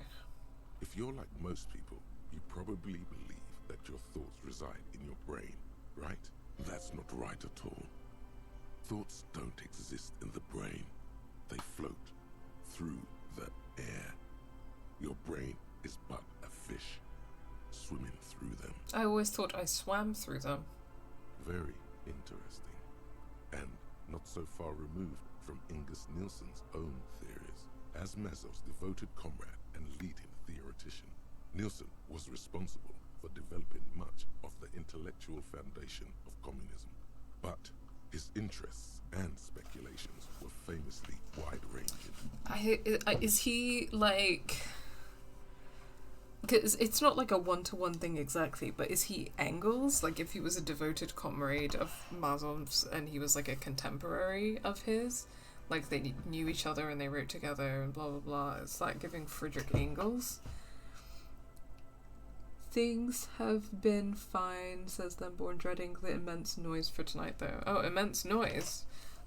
Why is there immense noise happening tonight? During his final years in exile, he produced, among other things, an early guide to home brewing, instructions for raising revolutionary children, plans for a universal pictographic language, and a detailed materialist critique of Dolores Day's chess strategy. A true man of ideas, equal to any of the great DeLorean polymaths. But one subject he returned to time and time again was the fundamental relationship between thoughts and matter. We may yet discover, he wrote in his notebooks, that under certain exceptional circumstances, the proletariat's embrace of historical materialism may be so fervent that their beliefs take form in the world of matter as a kind of revolutionary plasma. Oh, the 4th of July. Sorry, I live in the UK, so I completely forget that the 4th of July is a whole thing for the Americans. Good luck with that. I hope that the noise isn't too bad. Can you put that in slightly more basic terms? Certainly. In essence, Nielsen is arguing that thoughts don't just reside inside the brain, they radiate outward from it. According to this idea, the brain is an ideological transponder, constantly emitting waves of highly politicized energy, which Nielsen called plasm. Okay. Stay with us a moment longer. What's more, Nielsen speculated that this plasm, when it becomes powerful enough, might begin to influence the material reality surrounding it. Hence the name, inframaterialism. Right, so he's suggesting that your thoughts radiate out from you and can shape the material reality that you live in. I definitely feel a bit skeptical about the potential implications of this, but we'll get to that. Unfortunately, Nielsen passed away before he was able to develop these initial ideas into a full-fledged theory. That work was left to subsequent generations of communist theorists. Building on Nielsen's basic insight, these theorists reached a startling conclusion that a sufficiently revolutionary state might begin to exhibit certain extra-physical effects based on the amount of plasm generated by its citizens. So this isn't even Nielsen's theory, it's his followers? Correct, though certain particulars of the theory are commonly attributed to Nielsen himself. The evidentiary basis of those attributions has always been a point of contention between inframaterialists and their critics.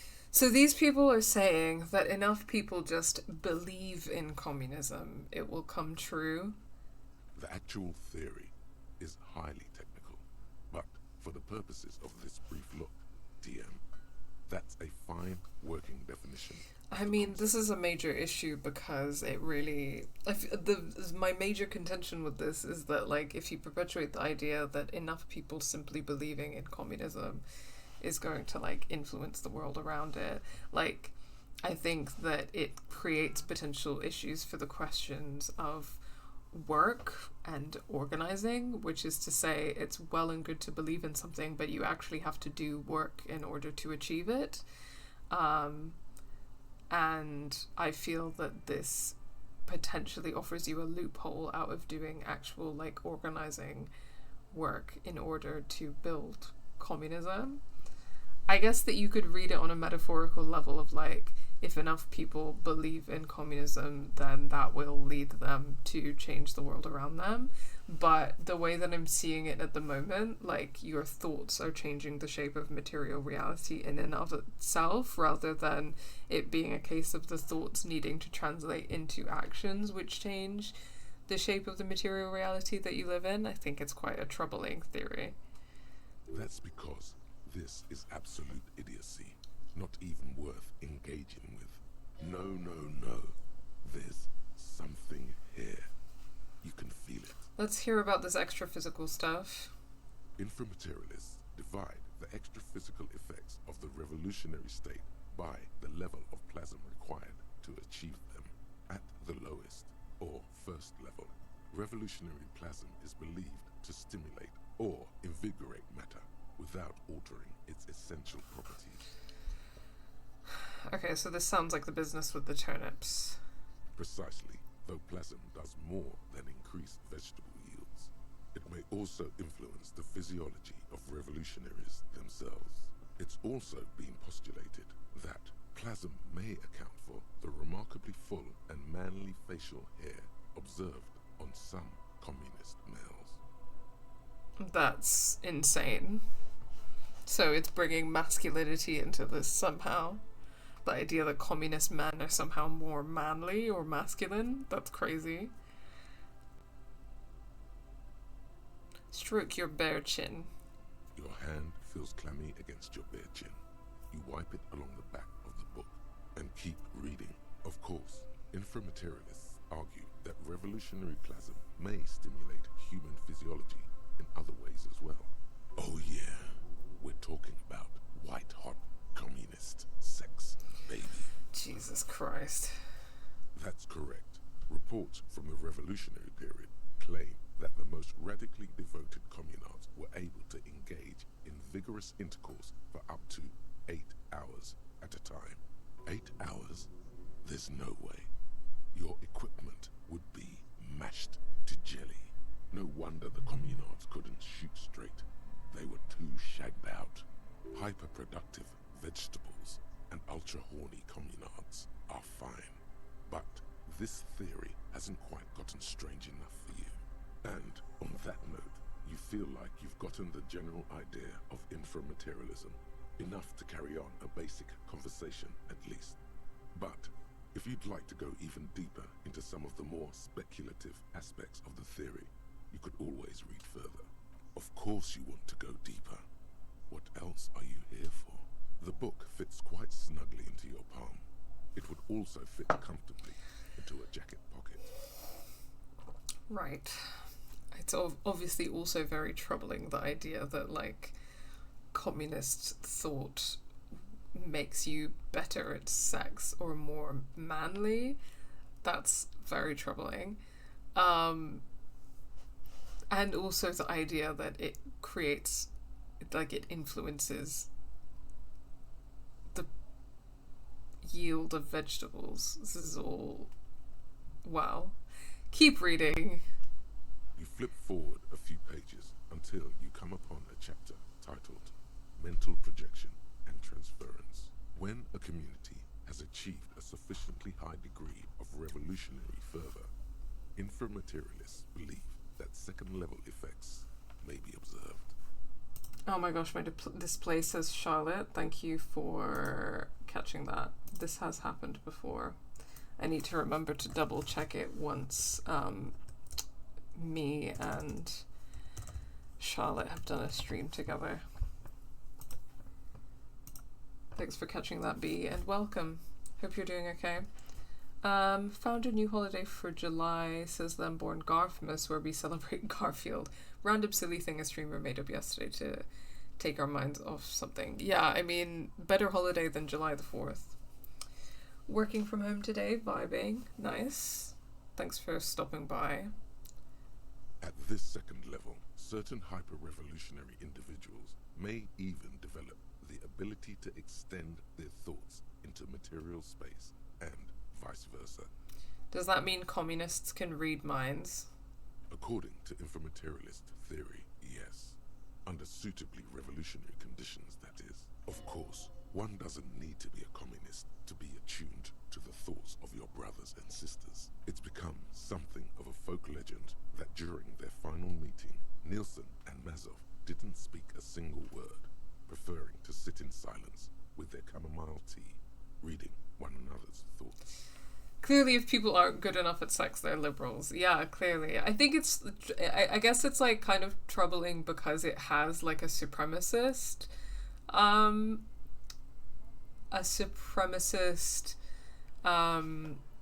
like, vibe to it. Like, it feels like it's painting this idea that communists are somehow, like, superior human beings.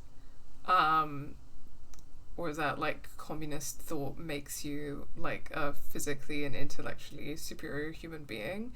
And I think that that's, like, very troubling and also counterintuitive to, like, what communism is. But I don't know. Or I guess you could interpret it as the idea that, like, communism raises... If I was being generous, you could interpret it as the idea that communism kind of raises you to a higher relationship with yourself and with humanity and with nature. You could kind of read it in that way metaphorically, which I guess is not far off from what Marxist theory says about how capitalism has kind of alienated us from our humanity and like ourselves and other human beings. Obviously alienation is a huge part of Marxist theory, and it starts with kind of the alienation between the worker and the product, but also kind of applies to kind of like alienation from your own humanity and from other human beings. And communism is going to like raise us up in the sense that it's going to bring us back in touch with our humanity and with nature and so on and so forth. But that's like reclaiming something that capitalism has taken from us in a lot of ways, and it's not kind of like transcending humanity, and it's not a case about like becoming superior somehow. So I think even if you read it in that way metaphorically, I think that would be like a more generous interpretation. But the way that it's coming across to me, because of the language of like communists can have sex for 8 hours and grow manly beards, that's like a very supremacist rhetoric, and it's obviously one that has like cisgender like roles, gender roles, cisnormative gender roles kind of baked into it, and obviously an association of communism with cisgender roles is kind of counterintuitive. So yeah, it's a strange one. Speaking of July 4th, says B, the Queer Analog Game Studies special issue comes out today. We at Analog Game Studies picked that date because it's ironic. Nice. I was going to say something, but I assumed the name thing was bugged. Oh, yeah, sorry, that was my bad. You're very welcome to point that out when it happens, but sometimes when me and Charlotte are streaming together, I forget to update the thing. X makes you superior thing doesn't often get caught as a bad vibe when it's an ideology you opt into, like communism, but it's bad vibes. We do not stand eugenics. Yeah, I mean, Yeah, I guess that, like, communism, or a lot of how people interpret communism or how they subscribe to communism is something that's been hotly debated for, like, a long time. And I do think that, like, one of the things that this game explores is, like, a lot of critiques of certain people who would call themselves communists. And this plot line seems to be taking that in an interesting direction in terms of, like, the, like, academic or, yeah, the kind of, like, overly academic focused, like, so-called communists who don't really do any organizing work. And so yeah, this is quite an interesting moment. But this game, there have been quite a few, like, critiques of, like, masculinity and the way that that's kind of perpetuated in certain like left-wing spaces, and also, like, social democrats, and, like, how certain people purport to be communists but they actually just kind of, like, want power over others, like Everard and so forth.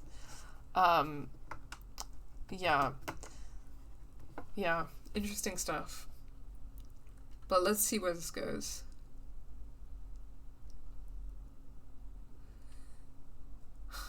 I mean, I guess that's strangely beautiful, but again, I'm trying to figure out how to read it. One of the minor tragedies of the late revolutionary period is that few reliable accounts survive.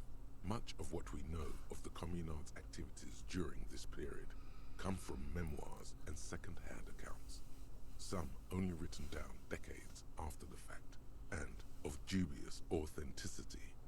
Hey Kim, you'd say that we share a pretty special connection, right? I suppose we do work quite well together. You and me, we're on the same wavelength. That's why we're always finishing each other's...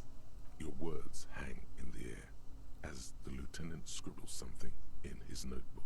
At some point, he realizes you're waiting for him and looks up with a tightly knit brow. Sentences. The lieutenant looks at you evenly for a moment, then returns to his notebook without a word. Kim, you left me hanging there. Did I? My bad, detective. Won't happen again. He doesn't look up from his notebook. As we were saying, it's generally believed that these effects are only exhibited by certain hyper-revolutionary individuals, generally less than 0.01% of the revolutionary population. Right, yeah, so that feels kind of supremacist. So why do these effects only work for hyper-revolutionary communists? And, like, who is measuring, like, what is or isn't a hyper-revolutionary communist? You know what I mean? Because plasm has never been directly observed, the exact mechanism behind these effects remains entirely speculative. In other words, there's no evidence that any of this mind-reading stuff is real. Why are you getting hung up on mechanisms? Open your mind's aperture just a little wider. You're so close to true understanding. If there's no evidence that plasm exists, how can the theory be true? Most inframaterialists would argue that the inability of skeptics to detect plasm is simply evidence of their own insufficient revolutionary enthusiasm. How convenient. There you have it, a perfectly unfalsifiable loop. The theory is impossible to disprove on its own grounds, meaning it's hardly a theory at all. This should be more than enough for a stimulating discussion. That said, if you're still yearning for more, you must. Everyone knows books save their best parts for the end. Sure, let's finish the book. You breeze through the next several sections until you arrive at the final chapter, titled A Communism Above Reality. When a society's revolutionary fervor reaches the third and highest level, inframaterialist theoreticians have postulated that the laws of physics Oh my god. to be laws. What? That... Okay. Cease to be laws. What do they become then? More like suggestions according to some of the SRV's leading inframaterialists. Of course, it's impossible to say what exactly happens under these conditions. No known society has ever achieved the levels of revolutionary enthusiasm the theory seems to require. Some inframaterialists have even argued that it might require more plasm than humanity alone may be capable of producing. There are non-human sources of plasm? In the SRV, there have been attempts to organize certain species of aquatic mammals, as well as a few of the higher corvids. But, as of this writing, only human beings have demonstrated the intellectual capacity for revolutionary communism. Okay, a theory can't just be vibes, you guys. It has to have some kind of evidential basis, and it has to make logical sense. But in terms of like the writing of this game, I'm very interested to see how the conversation in the reading group about this goes, because I'm wondering if it's like intentionally being painted as like slightly ridiculous, and like what the intention behind that might be. So we'll see how the game kind of like explores it.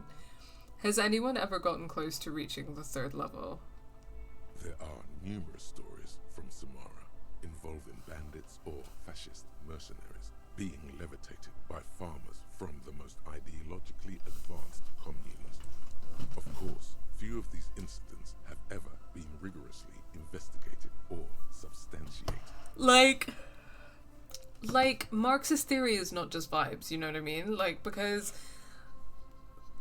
obviously there's a lot of elements to Marxist theory, but it has an evidential basis, which is the idea that history has like various stages, and that the contradictions in each historical epoch are what lead to the eventual kind of like movement from one epoch into another. And the evidential basis is like an analysis of European history in the case of Marx, which, you know, obviously is one of the limitations of Marx, but that's something that a lot of global South Marxists have kind of like picked up. For example, so Marx talks about kind of like the movement from what he calls primitive communism, quote unquote, into like a hunter-gatherer societies, into I'm trying to remember this exactly, so feel free to fact check me. Primitive communism, hunter-gatherer, slave societies, then feudalism. So when he's talking about like slave societies, he's talking about like you know, like ancient Rome, empires like that were, you know, obviously advanced beyond the point of being hunter-gatherer societies, in the sense that they had innovated kind of like irrigation, agriculture, and built like these quote-unquote like civilizations which relied on slave labor, so Rome, Egypt, etc. But these were like formalized societies that relied on slave labor, into feudalism, which is like a system of kind of like land ownership under like a monarchic rule that existed in Europe throughout the Middle Ages, and then into capitalism. Okay, yeah, sorry. I'm not remembering this exactly correct, so let me double check, because there are 6 stages, I think. 6 stages of history. I think that I might have accidentally separated hunter-gatherer and primitive communism. I think those might be the same thing. So let me just fact check before I give you guys information that might not be 100% correct. Yes, okay, so primitive communism is the first one. That's, hunter-gathering, blah, blah, blah. So sorry, I presented those as 2 separate stages. Those are the same thing. And then slave society / imperialism. So that's like the early model of imperialism, obviously not modern imperialism, which, you know, is societies like ancient Rome. And then feudalism, that's the 3rd stage, then capitalism, and then he theorizes socialism, and then communism. Right, and the idea of his 6 stages, which again there's a certain amount of kind of speculation with regards to kind of the latter stages, right? But like it's the first part of the theory is kind of discussing how European society has come to the point that it has under the contemporary capitalism that he was writing about. And this does have like an evidential and historical basis. It's an analysis of history. So for example, when you're looking at the shift from feudalism to capitalism, the contradictions of feudalism were obviously kind of like serfdom, class oppression, and also the ways in which the middle classes felt disenfranchised. So the shift from feudalism into capitalism was facilitated by enormous peasant revolts, but also discontent within the middle or mercantile classes who wanted this shift into a society where they would have more power, and the mercantile classes, which were kind of the emerging middle class, would, you know, advocate for a society where they had more power, which is part of what, you know, led us towards capitalism. So these were the kind of the contradictory forces and tensions were kind of like the serfdom of the peasants, and the peasants were revolting against that, and also the discontent of the middle classes who didn't have power under a feudal society, because in a feudal society there was a monarchy, and the monarch had absolute power and kind of dictated who you know, had, you know, land, power, etc. within society, and the merchant kind of mercantile classes did not have the power that they wanted under that system. So those were the kinds of contradictions. This is obviously like very truncated, that led to, you know, a shift into a capitalist society, and also like ideological shifts about kind of like the monarchy and how people felt about like the divine right of God and like blah blah blah. So it has like an evidential basis, right? And then the idea is that like under capitalism, the contradiction between the working class and the ruling class will eventually lead to the overthrowing of the ruling class by the working class, and the creation of socialism. And socialism is your interim stage into communism. Communism is something that has not been achieved in the world at all, but socialism has been, right? Like there have been various socialist societies. This is something I talked about like in a previous stream. But that has an evidential basis, is what I'm getting at. And this theory has pretty much no evidential basis. It's pretty much just vibes. You know? Anyway, sorry, that was a rant, but I was trying to explain my point a little bit. Hi Hen, and also hi Shen. Welcome you guys. Welcome into the Communism Quest stream. Lots to talk about today. Among known attempts to channel third-level capabilities, the most well-documented is the curious case of coalition warship debutante. What's that about? It concerns an interesting series of events that took place during the invasion of Revachol. As coalition forces made landfall, a cadre of Nielsen's most fervent acolytes attempted to compress a coalition aerostatic with their will. How did that go? According to communard law, these acolytes positioned themselves at the top of a redoubt just over the bay of Revachol. From that vantage, they proceeded to visualize pinching coalition warship debutante between their fingers, a gesture believed to assist in the extra-physical materialization of their Wow, they were really trying to take down a ship with the force. Did it work? The acolytes, along with the redoubt, were vaporized in an artillery strike before the process could be completed. Yeah, I'm sorry guys. Communism does not give us telekinetic powers. It's been said, though, that in the weeks following the battle, the captain of the debutante noted an increase in incidents of crewmen striking their heads on unexpectedly low bulkheads. Of course, colourful anecdotes only scratch the surface of what inframaterialists believe may be possible in a truly third-level society. Wow. What would a third-level society even look like?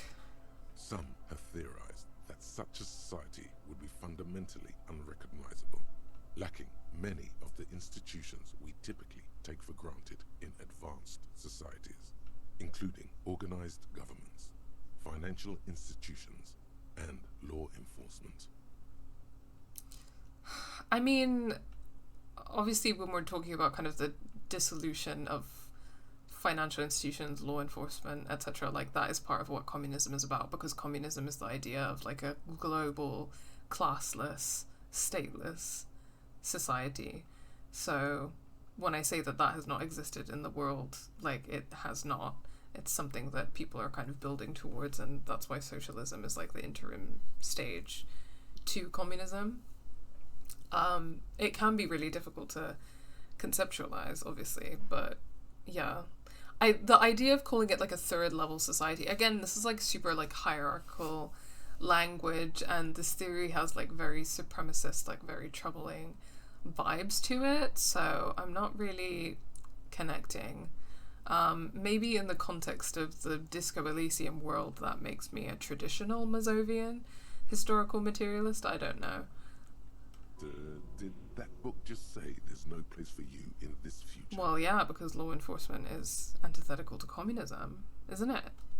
Others have argued that people living under third-level conditions will be immune to such infirmities as hunger, disease, and mental Okay, illness. that's simply, yeah, that's not true. Communism isn't going to do that. You know what I mean? Like, you're not going...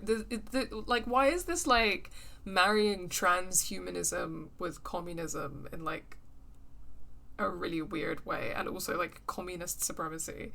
I'm sorry guys, but we will still be human beings with bodies. We will not transcend our bodies, okay? The point is to transcend oppression, but we will not transcend our bodies, and we will not transcend our flaws, you know? Hen says they just caught up with the main run. Loves the Phasmid so much. I love the Phasmid. That's my girl. 100% serious when I say that I watch Disco Let's Plays and I check if they did the communism quest as a vibe check. As you should, Shen. Oh my god, it isn't? I'm becoming a moralist Nazi. Sorry. Sorry, you guys. We're not transcending our bodies.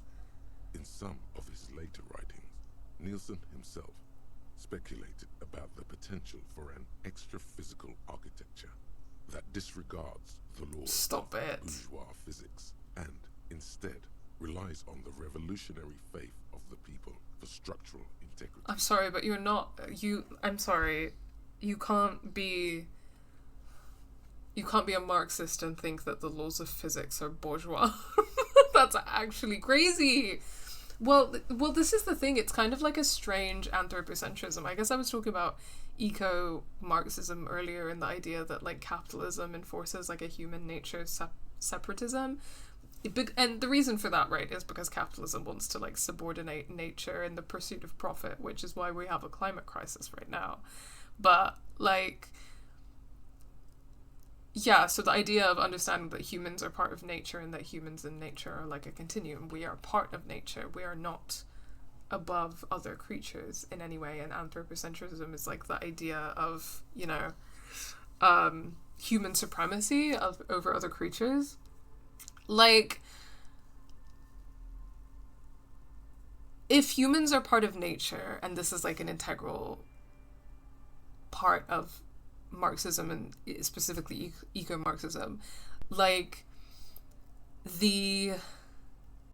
that means that we need to understand that our own physical and mental flaws, we're always going to be like flawed, you know what I mean? We're like human beings, but we also need to understand that we like live in existence and in flux and in symbiosis with nature, and the laws of nature are very real and something that we have to respect and live in symbiosis with. So this is like in a lot of ways antithetical to eco-Marxism. So not only is it like kind of like masculinist patriarchal, it's also like replicating a capitalist ideologies by kind of like flippantly saying that the laws of physics are bourgeois. That's insane. Like, this is insane.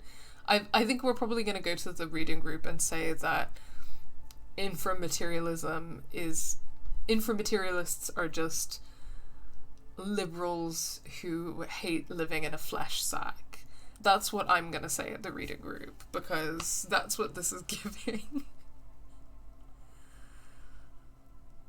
Oh my gosh, okay.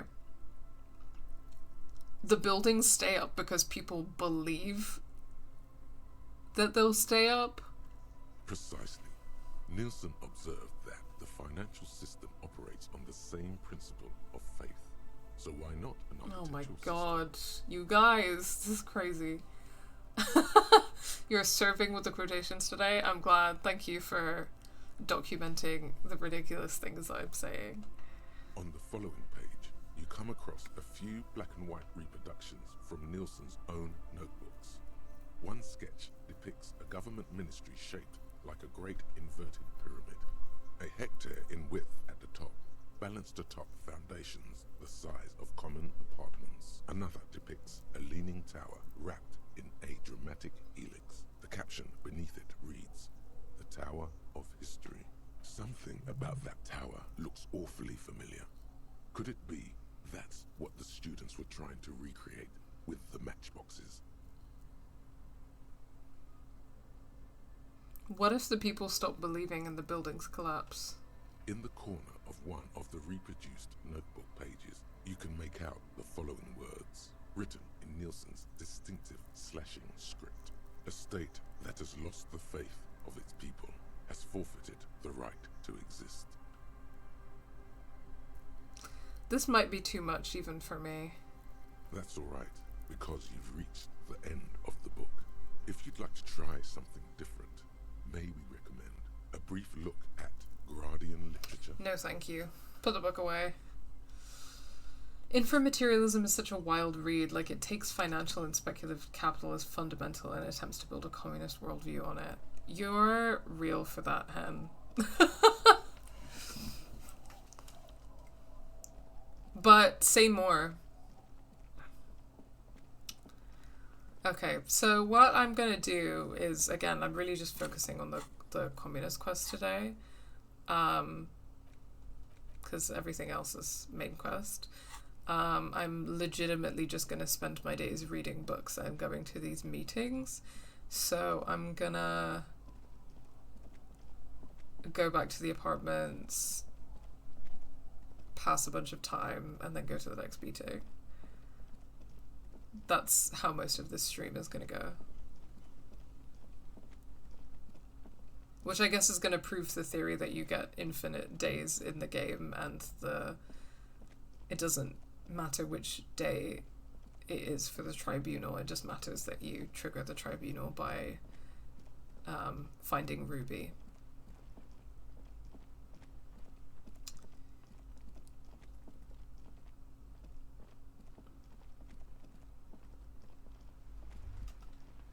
The book is titled Man from Hjelmdal and the Wildfire. Ooh, does anyone want the Man from Hjelmdal book? It is a liberal subversion of historical materialism. Yeah, for sure. It's not. It's a bit insane. I think Nielsen was on some bullshit. Oh.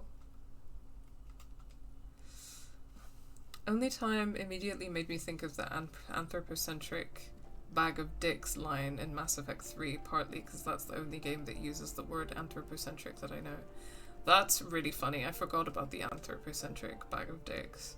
At some point on this channel, I will stream Mass Effect, because that's gonna be... There's a lot of politics to talk in Mass Effect. Let's read my evil ledger so that I can pass time.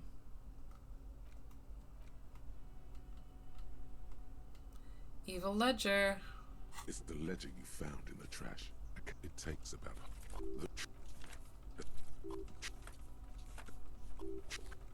Just reading cases again and again until 10 p.m.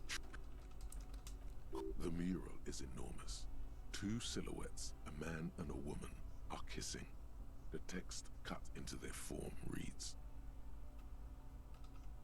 people, the case files, the staggering 70 in the mural is true love. The 9,000 people subjected to the mural, true love. The crew agrees to clean. This one called La la la. is in true. The case. In any case, it appears to have been a rare, true love. The 9,000 people. God, why are they having this reading group so late? You know what I mean? Like 10 p.m. and every day? It's just too much. That's too much. The mural. Like, all well and good to have a Marxist reading group. You know I support it, but this is too much. The 9,000 people subjected. Cause of failure. True love. The crew agree. The 9,000 staggering in any true love. The graffito.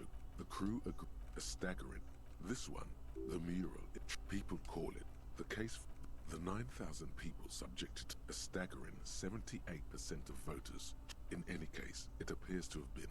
This one is relatively cause of the mural. Sorry, I'm going to be late to the meeting again. The graffito crew is easy to track. The 9,000 people subjected to the mural's message.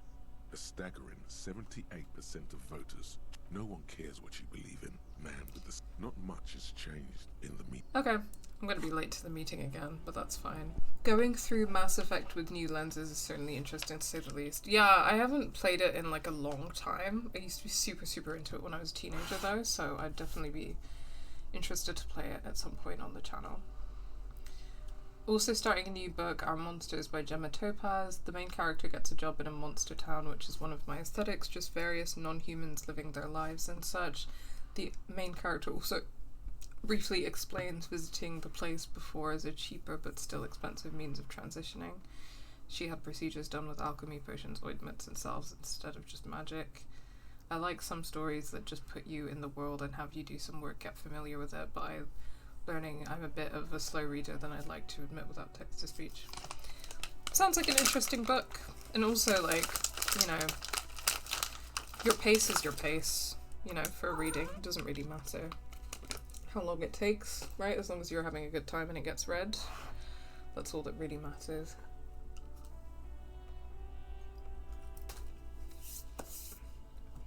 Okay. Meeting time.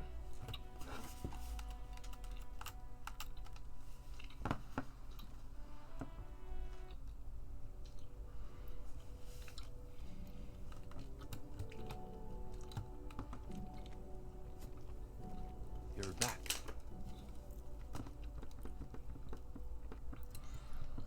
Point to the art supplies. I'm guessing these pots of gouache belong to Cindy.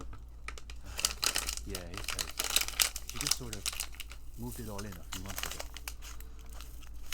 Sorry for the sounds. I have a packet of sweets with me, and I'm trying to make sure that Layla doesn't get into them. Like, can you also not drink my water? God. Naughty. She said if she's going to make truly radical art, she needs a suitably radical workspace. Fair enough. And I don't think she could afford rent at an actual studio. Yeah. Do you like her art? Oh, sure. It's definitely interesting, I would say. I guess you could call her latest stuff a sort of counter-bourgeoisie calligraphy. She's got a real taste for radical slogans.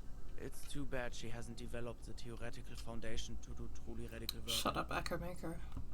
I think she'll get there, though. She's still looking for a subject equal to her ambitions. Now I'm wondering, what's the deal with this place? The deal? At a fundamental level, I guess you could call it the shattered bones of a dream crushed by capital. That's really good, Steban. You should save that for an essay. Thanks, Uli. When the idea is sound, the words just sort of flow. Yes, now keep developing the idea.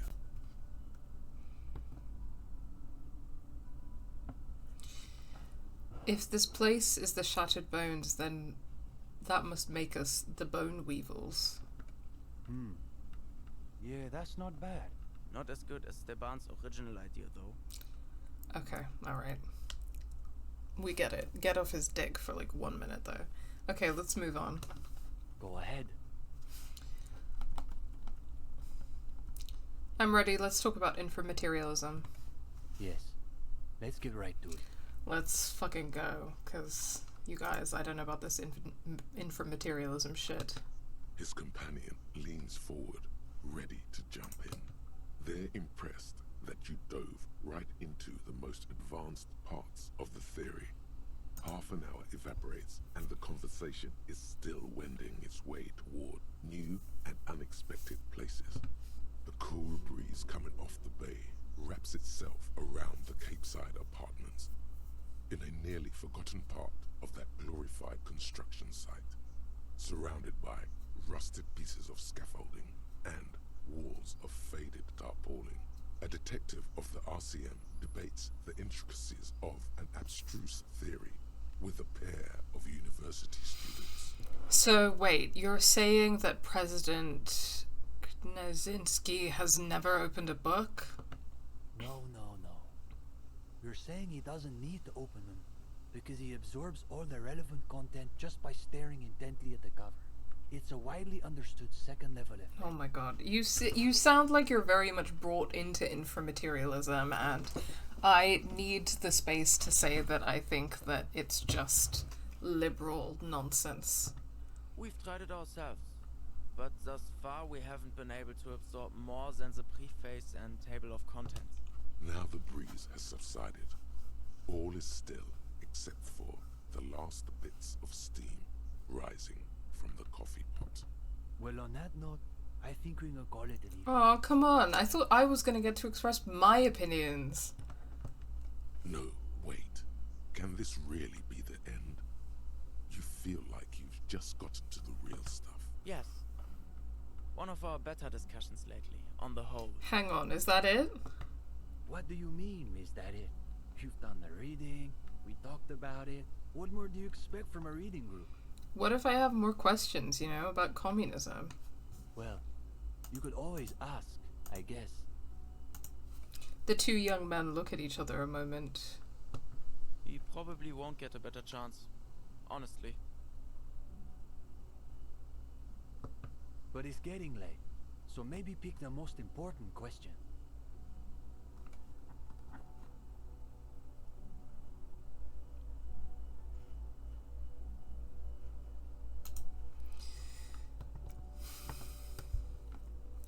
Ask the most important question about communism. Rhetoric check.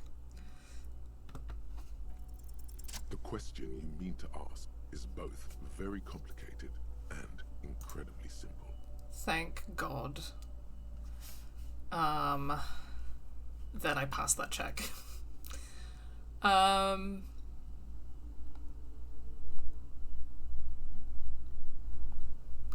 The question that you mean to ask is both very complicated and incredibly simple. If the whole theory we're meant to believe is completely unfalsifiable, if we can't even agree whether communism is about plasm or psychology or beans, if communism keeps failing every time we try it,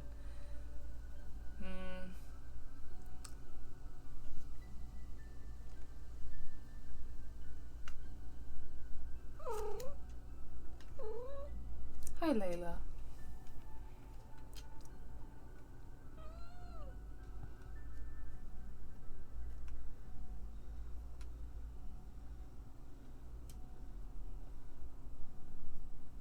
If we can't even agree whether communism is about plasm or psychology or beans... The young man waits patiently for you to finish.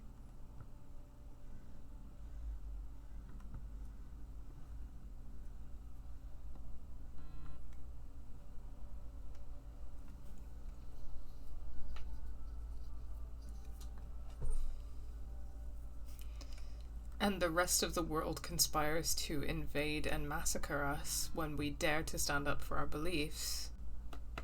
Yes? Say it. What's the point? The young man considers your words for a minute. I'm not sure that's quite the question I would have to ask, but I think it's a legitimate question to discuss. And I think a lot of people have those kind of fatalist feelings, so let's consider it. You're witnessing his ironic armor melt before you. This is his true self you're seeing now. Indeed. There's something going on in there, but his innermost sanctum is still beyond your reach. The theorist puncher and whatnot, not inframaterialists, but theorists nonetheless, say that communism is a secular version of Pericanasian theology. that it replaces faith in the divine with faith in humanity's future. Okay, but I know that I've talked on this channel before about how I hate the idea that communism isn't necessarily like... Well, there's no problem with like secularism. Like, I do believe in like a secular society in the sense that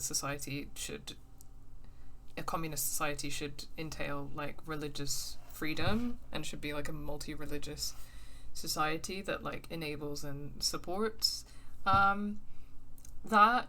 I think it's the idea that communism is like inherently like atheist or inherently has nothing to do with religion that I can find a bit frustrating as like an Islamic communist myself. But go ahead, Steban.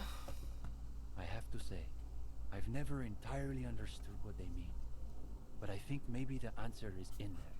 So, okay, I see what you're saying, and I think I agree. He's talking about revolutionary optimism, essentially. Like, you have to have faith in humanity's future. You have to have faith in the fact that we can make communism happen.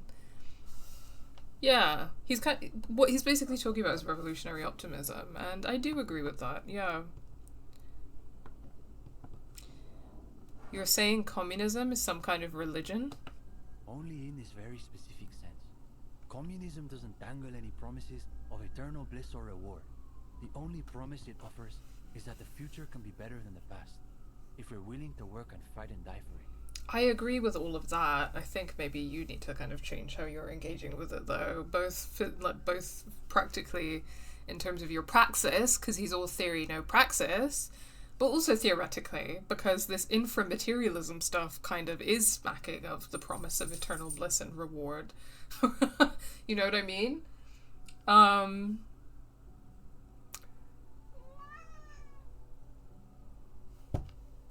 What if humanity keeps letting us down?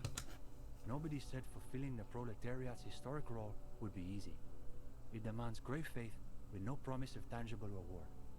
But that doesn't mean we can simply give up.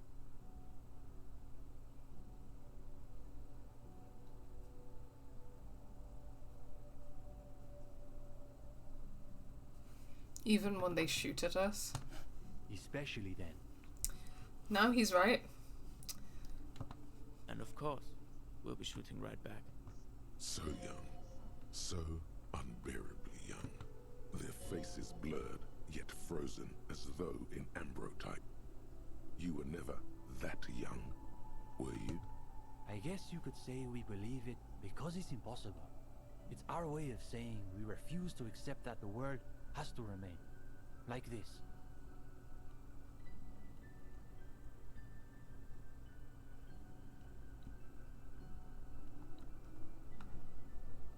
Broken. Yes, that's a good way to think of it. Broken, but not irreparable. It's a nice thought. A thought can be a very powerful thing. That's the whole idea of infra-materialism. Okay, Steban, we need to have a serious conversation about infra-materialism, though. His words aren't really directed at you. He's wrestling with himself now. Steban, it's getting pretty late. You're right. We should clean this up and get going. He gestures to the matchboxes. Of course, the matchboxes. You'd very nearly forgotten to ask about them. Now, maybe your last chance.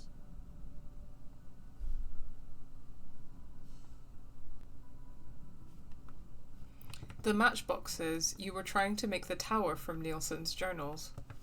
So you really did read all the way to the end. Yeah. Uli and I were trying to see whether there was enough plasm between the two of us to hold up a few matchboxes. Saying it out loud makes him realize how foolish it sounds. It was just a little informal experiment. No reason to take it too seriously. We should try again, all of us. The young man looks at you a moment, then at his companion. What could it hurt? All right, let's give it another go.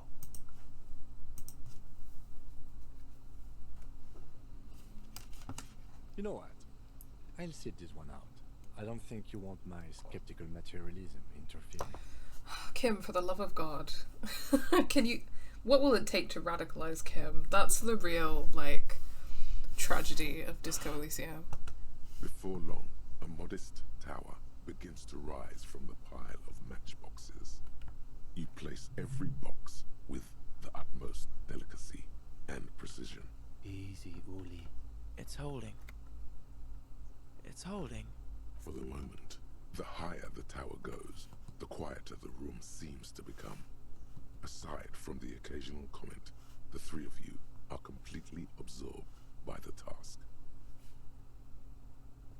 Alright, you go next, Stepan. It's like an incredibly intense...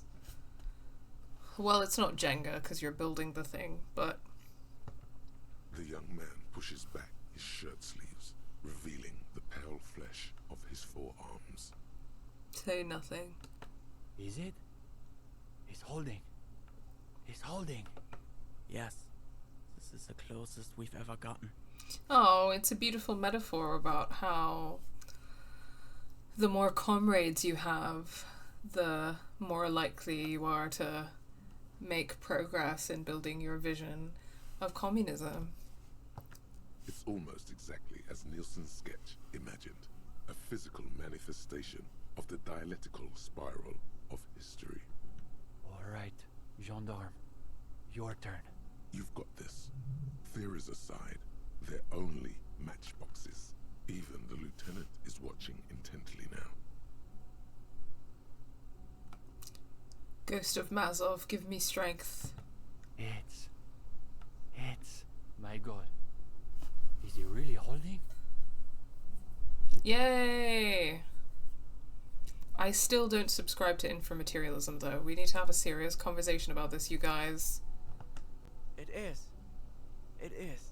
There, in the middle of the floor, the winding spire quivers with an improbable energy. This is impossible, right? There's no way it's really... Oh my god, Kim! What will it take? What will it take, Kim? But it is. It is.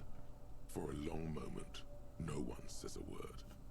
Even the lieutenant is transfixed.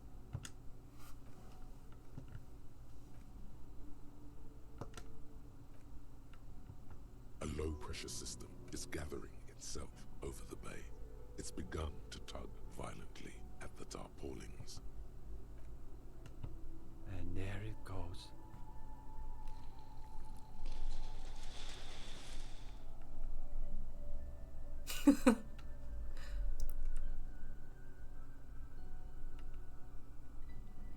That was miraculous. No. It was exactly what's supposed to happen. We should treat it that way. We should probably clean up.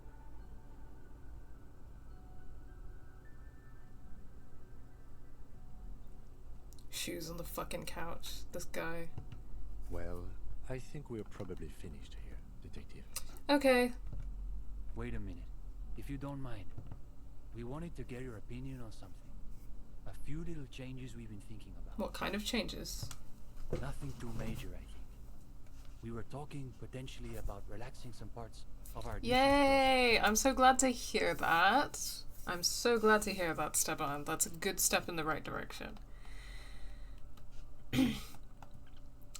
It probably would help if you didn't make people go through a whole interview just to join.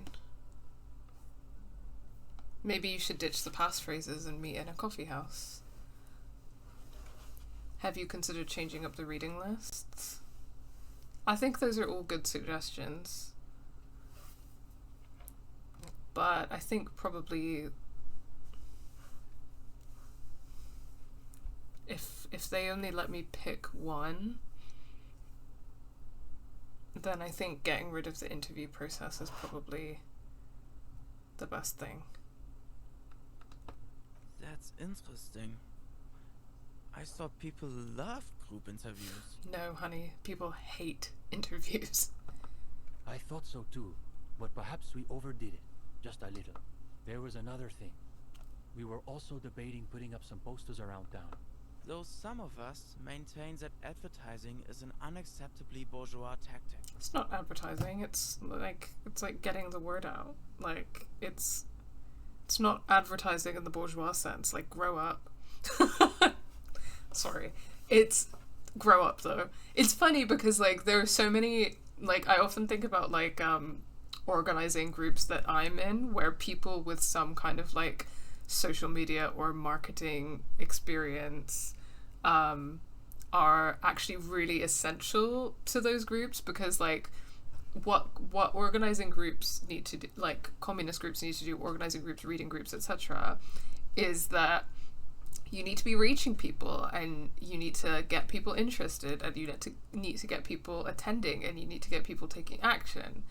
And so communication, and I mean, I guess like a lot of traditional communists would call this like propaganda rather than advertising, right? I think advertising is obviously quite like a capitalist paradigm, but it's like propaganda, which is like a kind of like morally, well, it's a neutral thing in the sense that you have different kinds of propaganda. Anybody can use propaganda. Like obviously communists using propaganda is very different from like the state using propaganda. So it propaganda is a neutral word in that sense. It's like context dependent, whether it's like a positive or negative thing. But like that is an essential part of building communism. So people with like graphic design, social media, copywriting skills, like communication skills, all of those things are like super, super important, and you need to get over it. But this is really positive. I think they're moving in the right direction of all of the things that I had talked about. They need to kind of be more accessible and reach people. Otherwise, what's the point? That's what makes it so beautiful. The irony is unbeatable. Couldn't they make out the shape they made with those boxes a mountain with spiral stairs? Oh, couldn't quite make out the shape they made with those boxes. A mountain with spiral stairs? I guess so. It had like a bunch of spirals and stuff kind of like winding together in a sense. It was a strange shape. As a noted art cop, you definitely have an opinion on this.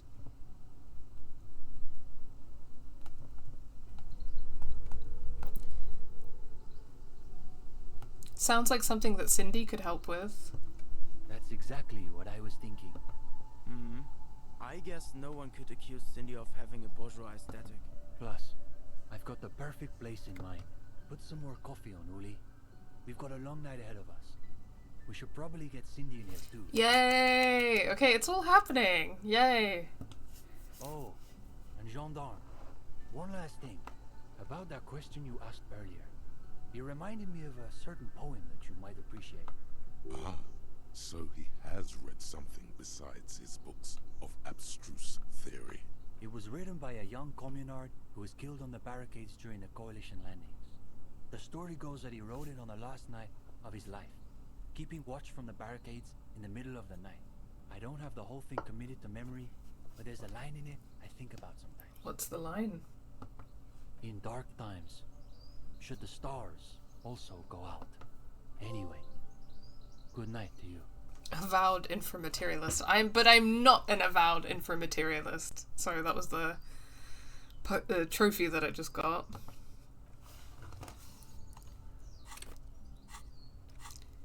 Nice.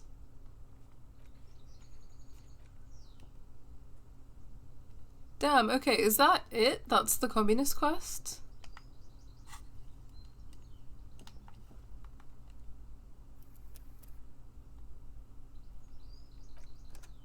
Not gonna lie, this part had me sobbing 2 a.m. in the morning during COVID. Oh, yeah, it's sweet. It's you know what, I really like that, because like it does kind of start with like a very meaningful critique about like people's methods of organizing, and they're kind of like inaccessible, like self-congratulatory academic spaces. But then it goes in a really positive direction where it's like, you know, the more comrades you have, the better, and you can change your way of doing things and reach out to more people.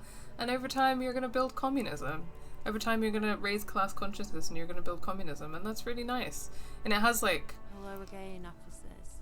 Have you come to admire my mural? Has quite an optimistic tone, you know? So that was nice. I think something that I've been thinking about with regards to this game is like I've been kind of trying to chew on like whether I feel it's fatalist or not with regards to Yes? sorry Kim, I don't want to talk to you right now.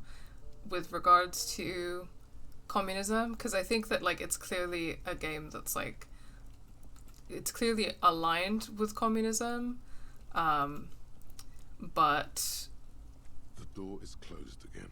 You hear someone inside, walking from room to room. sorry, it's clearly like aligned with communism, but I was trying to kind of figure out whether I thought it was like being fatalist or not. And as it turns out, I do think that it's I think that playing that quest does definitely influence my viewpoint in that, because it does have like a really nice positive tone, and it really has like a vibe of revolutionary optimism, which I think is really positive.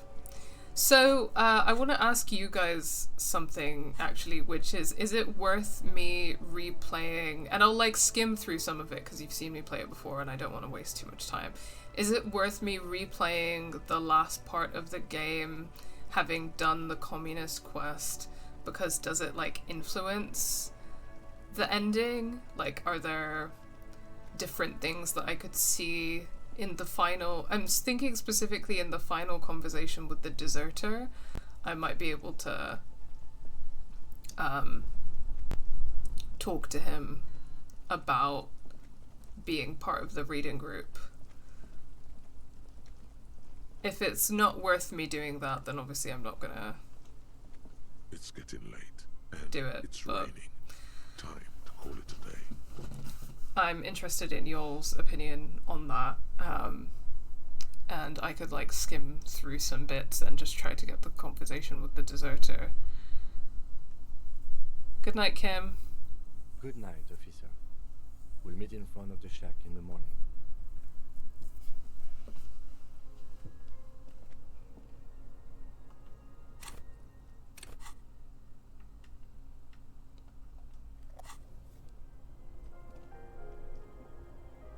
The bed is comforting, if a bit run down. Still, you've earned a rest.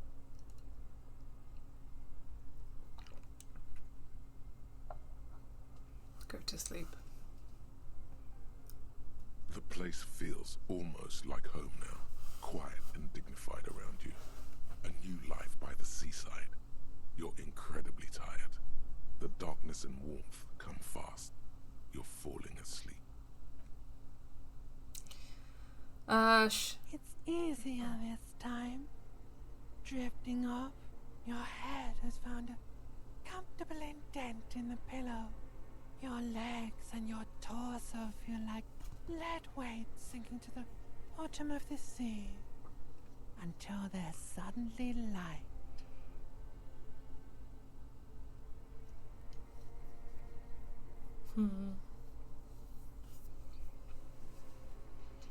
I've heard this song before.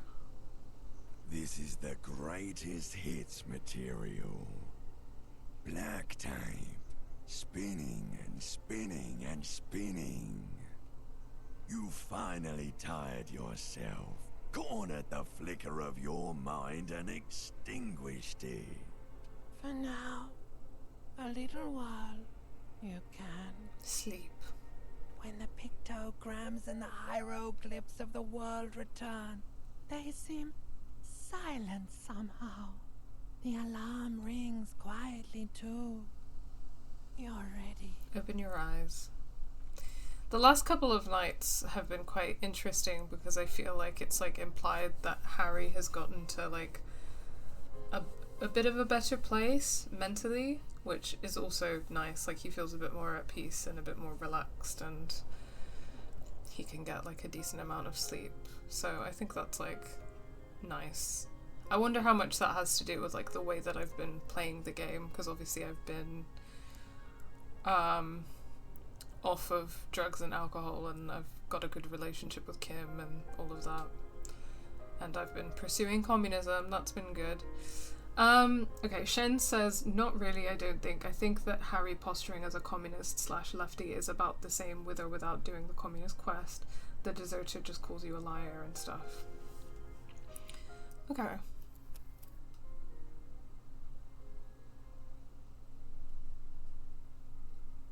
Okay.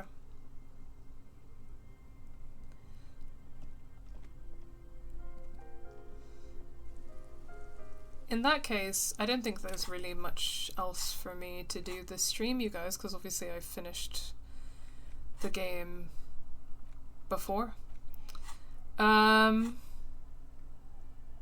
Somewhat unpopular opinion, but I do think the game's replay value is somewhat overstated. If you love the game world, then of course replays are great, but as far as branching paths goes, if you're thorough on your first run, then you see most of it regardless of your build. Interesting. Yeah, I think I'd like to replay it a little bit. Like, I'd be interested in somebody else playing it with me or watching somebody else play it who I know is a communist, but like seeing them roleplay as a moralist, for example, because I think I would struggle to roleplay as a moralist on my own. I think I'd need to be like peer pressured into it. But is it just communism and moralism that you can be aligned with and that you can find like different and that you have different quests for, or are there other political ideologies as well?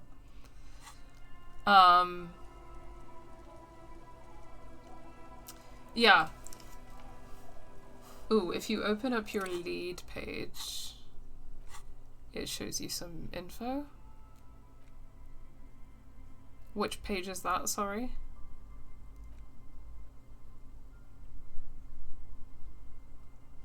Under Harriet Dubois.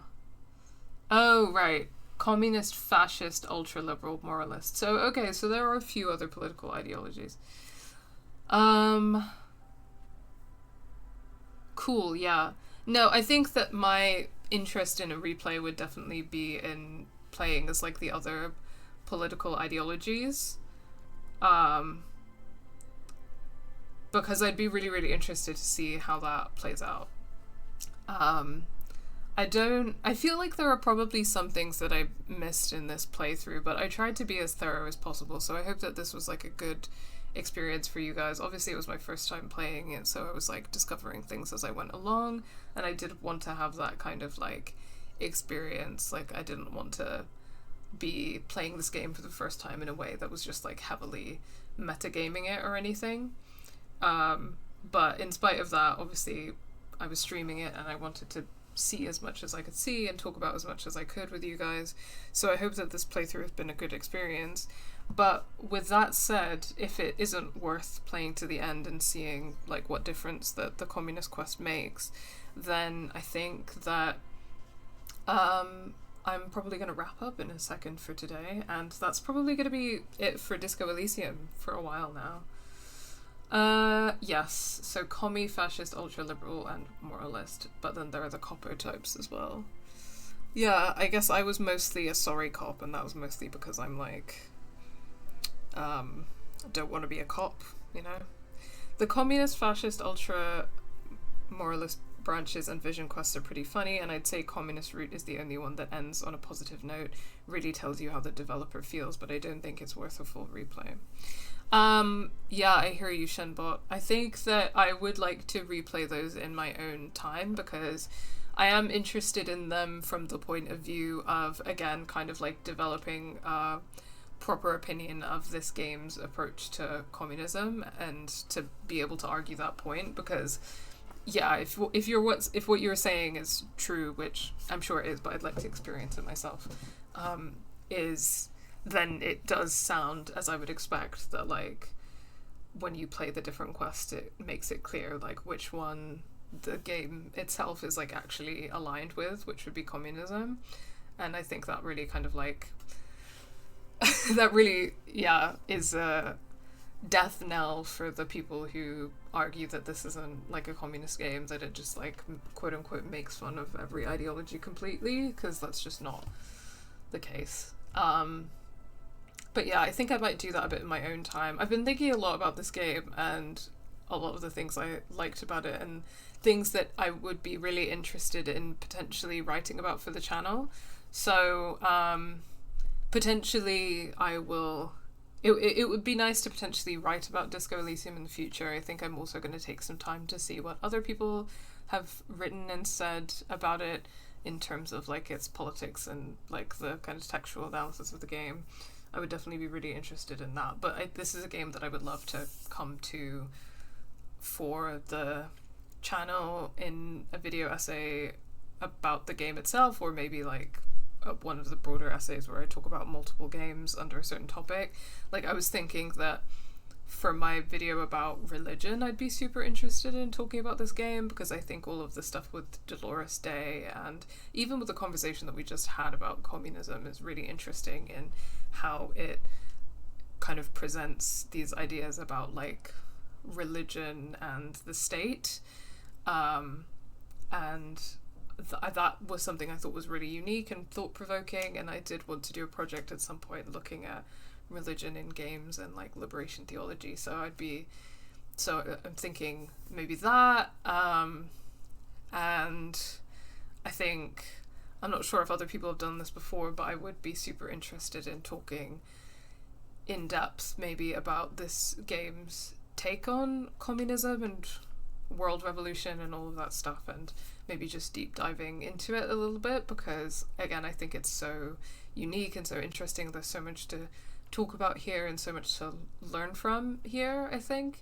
So even though, you know, this has been my first playthrough of Disco Elysium and I'm kind of wrapping it up for today, I'd definitely love to come back to this on the channel at some point, and you know, maybe in a distant future, because I'd like to play some other games and do some other things for a while first.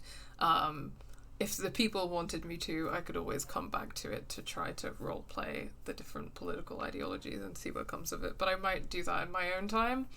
I'll see how things go.